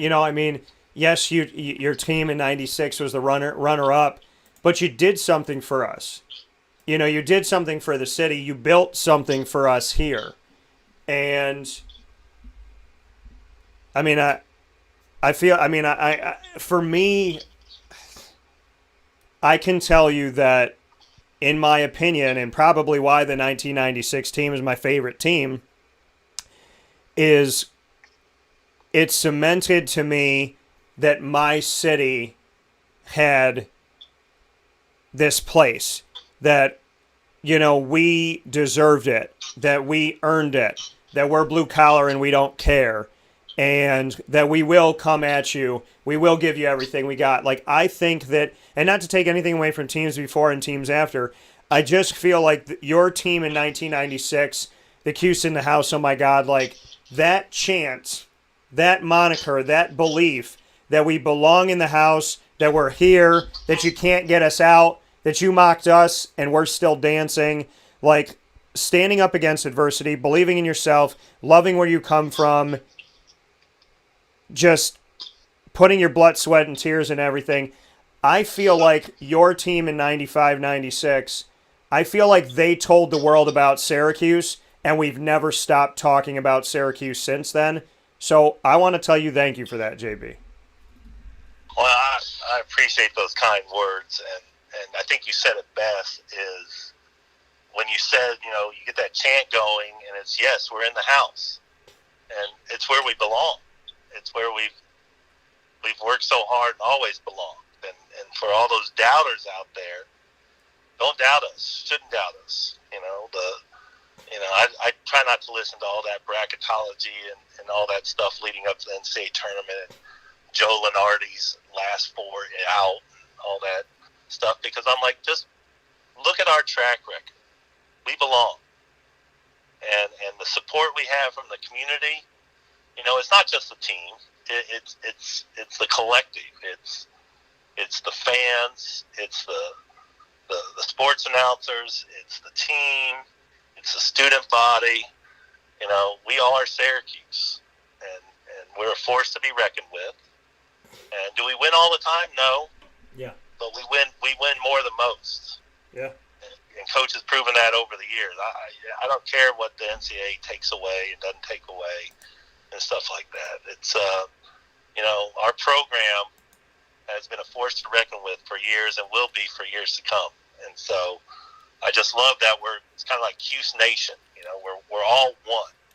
And I'm glad we got all behind that kind of, I don't want to call it a rally cry if Cuse is in the house, but to get off that airplane in 1996, coming back from the Elite Eight at around midnight, I think it was, and the number of fans at the airport cheering us and shouting that rally cry, the Cuse is in the house. I mean, that was a sight and a tremendous memory, and I'm just glad that that kind of level of support hasn't faded over the years, even though there's been some tough years, some down times, questionable. Where's the future of the program going? That the support has always been there, and that's something I love about the Syracuse fan base, the city of Syracuse, and the university is the tremendous support. Whether it's, like I said earlier when we first started the interview, whether it's for the current team or for us older guys who are 25 years removed, the support and love is always there, and we give it right back to our loyal fans. Well, and I feel like your team is like always the positive. I feel if that 95-96 team comes walking into the Dome, then the fans know Cuse is in the house. Oh my God! And when the fans are finally back in the Dome, that's what I want them to say. I want that to be the rally cry. I want that to be the sounds that I hear, because the Cuse fans are literally back in the house, and oh my God, because we just went through all this stuff over this past year we weren't ready for. Cuse is in the house, oh my God, that's the real. That's them being back in. I mean, when I stand in that Dome the day that the fans come back, and I just stand there and I look around and I take that panoramic view with my eyes like a kid, and I see everybody back, I can't wait for that. I can't wait for the moment where the fans get to come back, and the real fans, the fans that, yeah, you get frustrated, yeah, you get upset, yeah, you don't like to lose, but you support Syracuse no matter what, because a real fan will support you no matter what. You don't want to have a mom or a dad that supports you when you have a good day, but when you have a tough moment or your girlfriend breaks up with you, they sit there and say, well, you deserve it, you're ugly, you're stupid. I mean, you don't want somebody coming over to your cubicle, messing up all your papers, putting coffee in your printer. People have to remember that how you act as a fan determines if you are a fan or a fanatic. And a fanatic is just a crazy person that shows up to a game to lose their mind because they're unhappy. But a true fan, that's somebody who lives with you.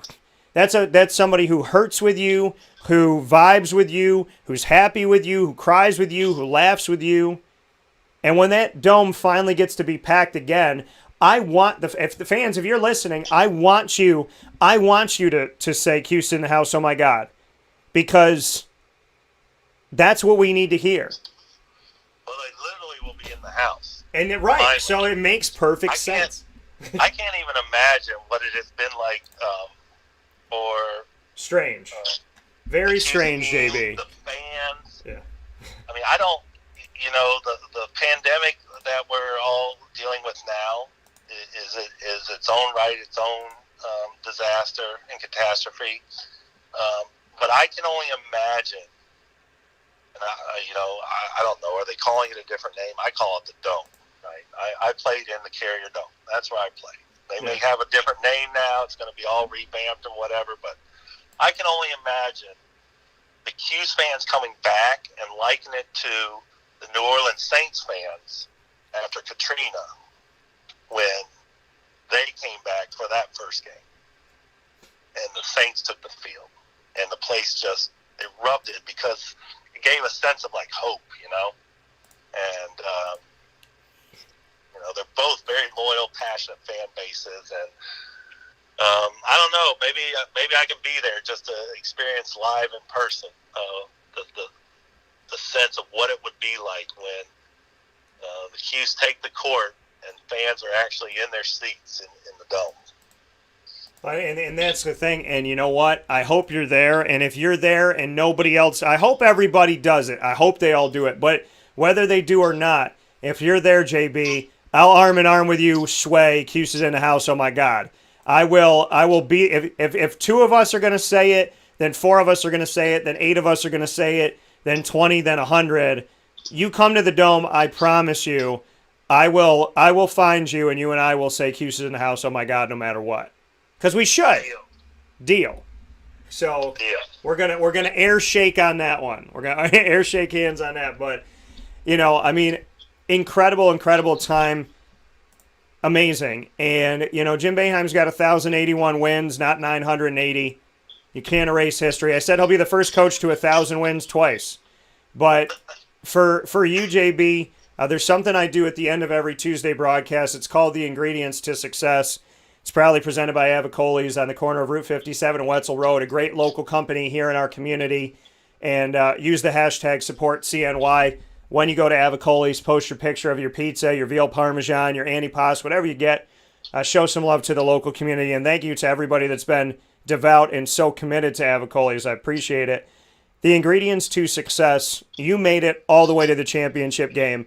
So today's topic for the Ingredients to Success is longevity, and I guess the topic would be getting to the end, like getting to that moment. How do you get there? So give me the ingredients to success as if you're talking to Syracuse current players right now.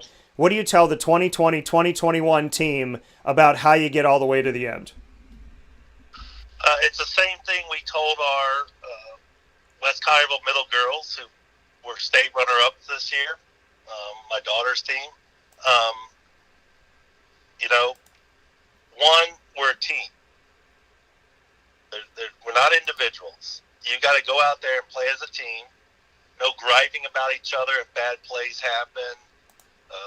Play unselfish across the board. Whatever 5 is in there, be unselfish. Work your tail off on the defensive end, because playing good defense will translate into playing better offense, more opportunities for us. And we got to rebound the ball. We have to limit them to one shot of possession. Try to eliminate as many offensive rebounds as possible. And if you do that, you have a high percentage for success going forward, because we'll be more efficient on offense, because we'll get more runouts and use our athleticism on the fast break. If we're unselfish on the offensive end, you'll create more opportunities for open shots versus contested shots. And so I think those are always my 3 keys, whether I was playing or the teams teams I've been coaching over the years, which have just been my kids' teams, have been being unselfish as a teammate, playing hard-nosed, tough-nosed defense. You gotta win those 50-50 balls. You gotta dive on the floor and get the ball, especially in an NCAA tournament situation. You can't be last to the ball. You gotta be first there. You gotta be first to the spot so you can be in position to take the charge. And you gotta rebound. If we're not rebounding well and and letting them just out rebound us in the zone, it's gonna be a long game for us. But I think those were the same things that were preached to me by coaches back in the 90s. And I think they carry forward even through today's game. You can be the best shooter in the world, but if you're not stopping somebody on the defensive end and they outscore you, you still lose the game. Right. So I think this team can do it. I think this team, Buddy's been playing great, but I don't know if you have that like marquee star like you had with some Syracuse teams. You had the Carmelo Anthony standout kind of star.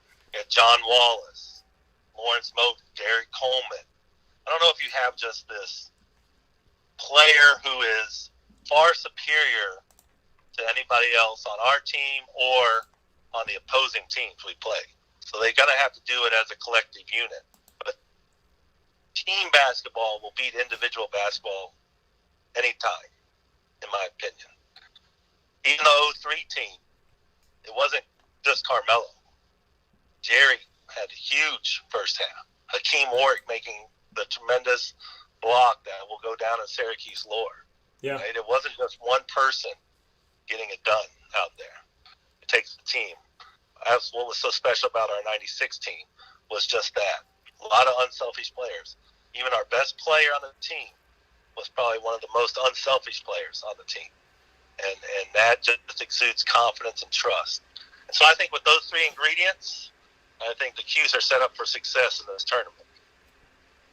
Couldn't have said it better myself and tied it all together better. Jb Reafsnyder, Syracuse Orange men's basketball alum, giving us the ingredients to success this week, proudly presented by Avicolli's, and giving us stories and a connection back to the team that made us believe we could win a national championship, and then mentioning the team that did in 2003. JB, it is my honor, it is my privilege, as I said in the beginning, to speak with you. For you to say that you have listened to the show and have connected with me at all, I will tell you, it's an honor. I'm speechless. I don't know what to say, and I'm so incredibly honored because your team, 25 years later, still reminds me to never back down, always believe, to kind of own being a redheaded stepchild, and to know that nobody has to believe in you except for you. And to me, God, something above me that I give all the credit to. So, and the one I do. So, I mean, I honestly, I feel incredibly blessed this morning and in general. And the fact that we got to talk on the phone is great. And I look forward to doing it again soon. And the fact that you have even know my name, let alone listen to the show, is something I would go back in time and tell that 10-year-old me, like, hey, buddy, like, you think that life is great now and you think this is amazing. Wait until you see what God has in store for you next. So all I can say is thank you, and I'm incredibly, incredibly grateful and blessed for the time that I got to spend with you and for the fact of for what you said to me today, which I still, I don't know if there's adequate words that can say thank you to that respect. Well, I appreciate it, Dan, and thank you for the wonderful opportunity to come on your show, to speak with you, and to foster and develop our relationship. I'm glad we got in touch. I hope we stay in touch over the years, and the support you gave us when you were 10 years old, and the support you give Hughes Country now, it's never wavered, and we're grateful for that. And I don't know if you or the fans really know what it means to us. We may not recognize it when we're immature 18, 20-year-old knucklehead college kids. But when we look back on our time there, and when we hear the fans speak now, and the impact we had on people, it's very meaningful and touching for us. And so we appreciate that. I appreciate it, and I definitely want us to stay in touch. And I promise you, if I get up there, you'll know in advance of when I'm coming, so we can get together in person. Well, thank you for that. That would be amazing for me and a true honor for me. We will stay in touch. I look forward to seeing you. Thank you again for all your kind words and for everything you had to say. And I'm happy that we get to build our relationship, build our friendship too, JB. And the honor is all mine. And a shout out to your daughter and a big congratulations for her getting as far as she did. And shout out to you being a dad and a husband. And my best to you and your family and all your loved ones moving forward. Enjoy watching the tournament. I will have you back on here soon, and I'll see you soon. And really just, you warmed a kid's heart today, and I want to thank you for that. Well, thank you for the time, Dan. I appreciate it. I look forward to us speaking again in the future, whether it's on the radio or on just breeze. But continue the great work. Fight the good fight, and it's been an honor and privilege of mine to join you today. Well, thank you, JB. That's Jb Reafsnyder. Appreciate you, JB, and I'll talk with you soon. Thanks, Dan. Take care. Have a good one. You too. That coming from Jb Reafsnyder, once again, part of the team that got all the way to the championship game in 1996 and made a little kid from Syracuse believe that my city and I could do the unthinkable, the unimaginable. And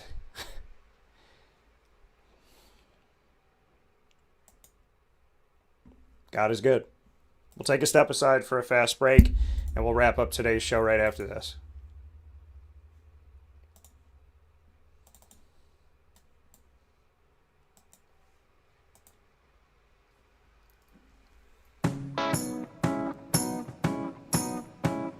In these unique times, there are those in our community that give us a sense of normalcy and positivity. Pizza Man on 50 Oswego Street in Baldwinsville has been here for you for over 35 years and is here now. Call 315-638-1234 or order online at pizzamanbville.com to bring those familiar tastes into your home. And remember to come see our monthly on-site broadcasts centered around the community and our Baldwinsville Bees. Pizza Man in Baldwinsville. Any way you slice it, they are always here for you.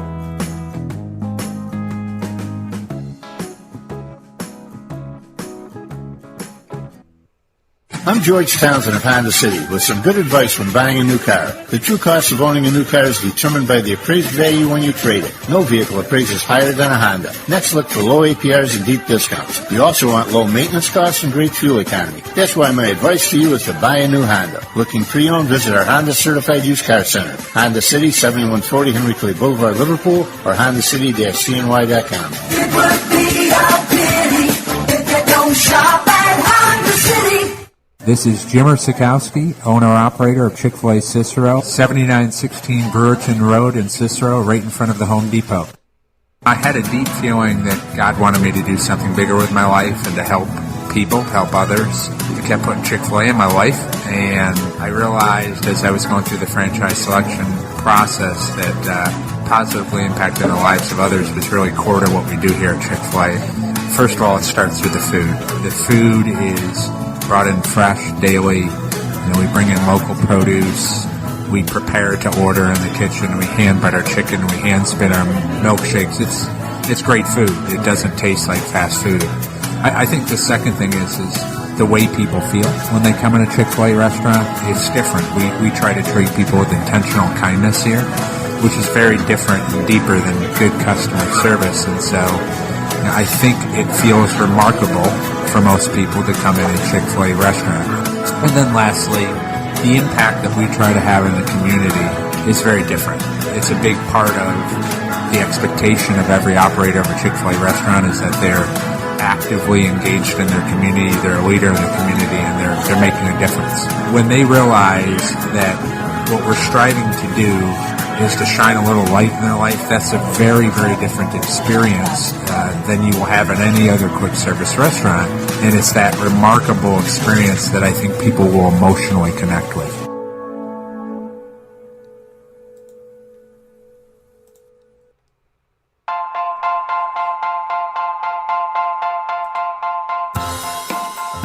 Cafe Cabal Mobile Cafe brings the cafe experience to you. We'll roll out to your neighborhood or office, ready to serve our locally crafted espresso bar to our loyal patrons. Inquire at cafecabal.com. Cafe Cabal, coffee for the soul.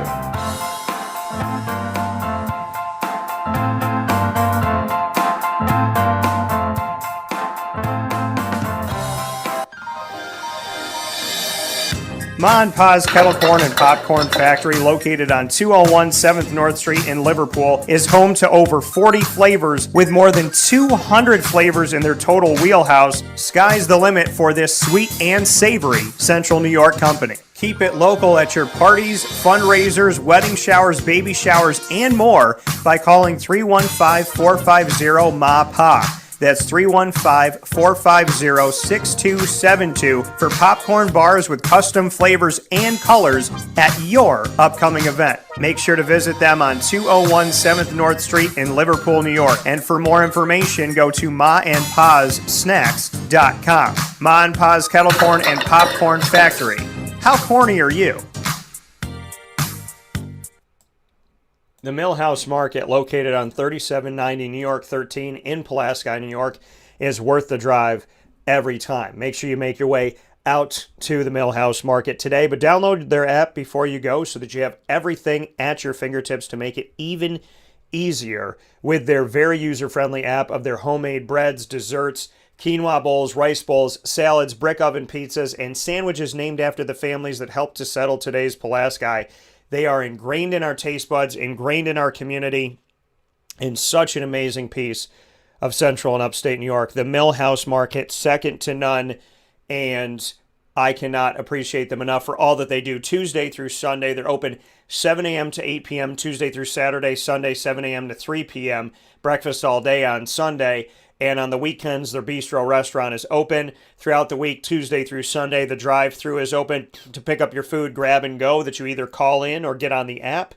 And, of course, you can go inside to their general store Tuesday through Sunday to buy local products from local companies. The Millhouse Market, a multi-layered way to give back to the community every single week. So make sure that you make that drive out to 3790 New York 13 in Pulaski, New York, to the Millhouse Market, which is, of course, worth the drive every time. Back here inside of the Cafe Cabal Studios, Wake Up Call with Dan Tortora. Would love to say thank you to Dennis DuVal as well as Jb Reafsnyder and, of course, Avicolli's for the ingredients to success, which ends every Tuesday's broadcast. I want to thank you, the fans, for being awesome, for all the things that you wrote in today. Please continue to write. These videos automatically get archived on Facebook and to YouTube, so you can keep writing on them, replying to them. If you haven't followed us on YouTube yet, do that on youtube.com/wakeupcalldt. Find us on Facebook at wakeupcalldt, Twitter at calldt, and Instagram at wakeupcall_DT if you haven't done all those things already. Thank you so much. I appreciate you all. I send you all my love. That sign, that moniker, JB brought me to tears today, so did Dennis DuVal. So God is great. Life is great. I love my family, which includes my friends.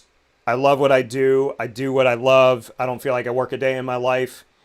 I am honored to have my little daughter, who's my puppy, Lily. And yes, I call her my daughter. And yes, she is. And so life is so incredible. Life is beautiful. I got good news from the doc. Lily got good news from the doc. So we're going to go out today and we're going to enjoy life, whether it's 30 degrees or 70 degrees, sun, rain, snow, sleet, cloudy, doesn't matter. I'm happy to be alive. The first four is tonight. The NCAA tournament that we've waited 2 years for is happening today. The women are coming up this week. The men are here this week. I am so excited and so looking forward to this. 132 programs involved between the two tournaments. D2 and D3, you deserve it too. And I pray and I hope you get everything and more in this coming year. So God bless to you as well. Syracuse Orange men's and women's team in the tournaments. So excited. Jackson State with my girl Juanita Ward. So excited. St. Bonnie's, Iona, Colgate, repping the state of New York. Really, really ecstatic about that. And so much looking forward to it. You know that I unveil my bracket every single year. I'm going to unveil it in real time as I'm doing it. So Ross Turetsky, who was part of the drive with me, a show called The Drive for D and R.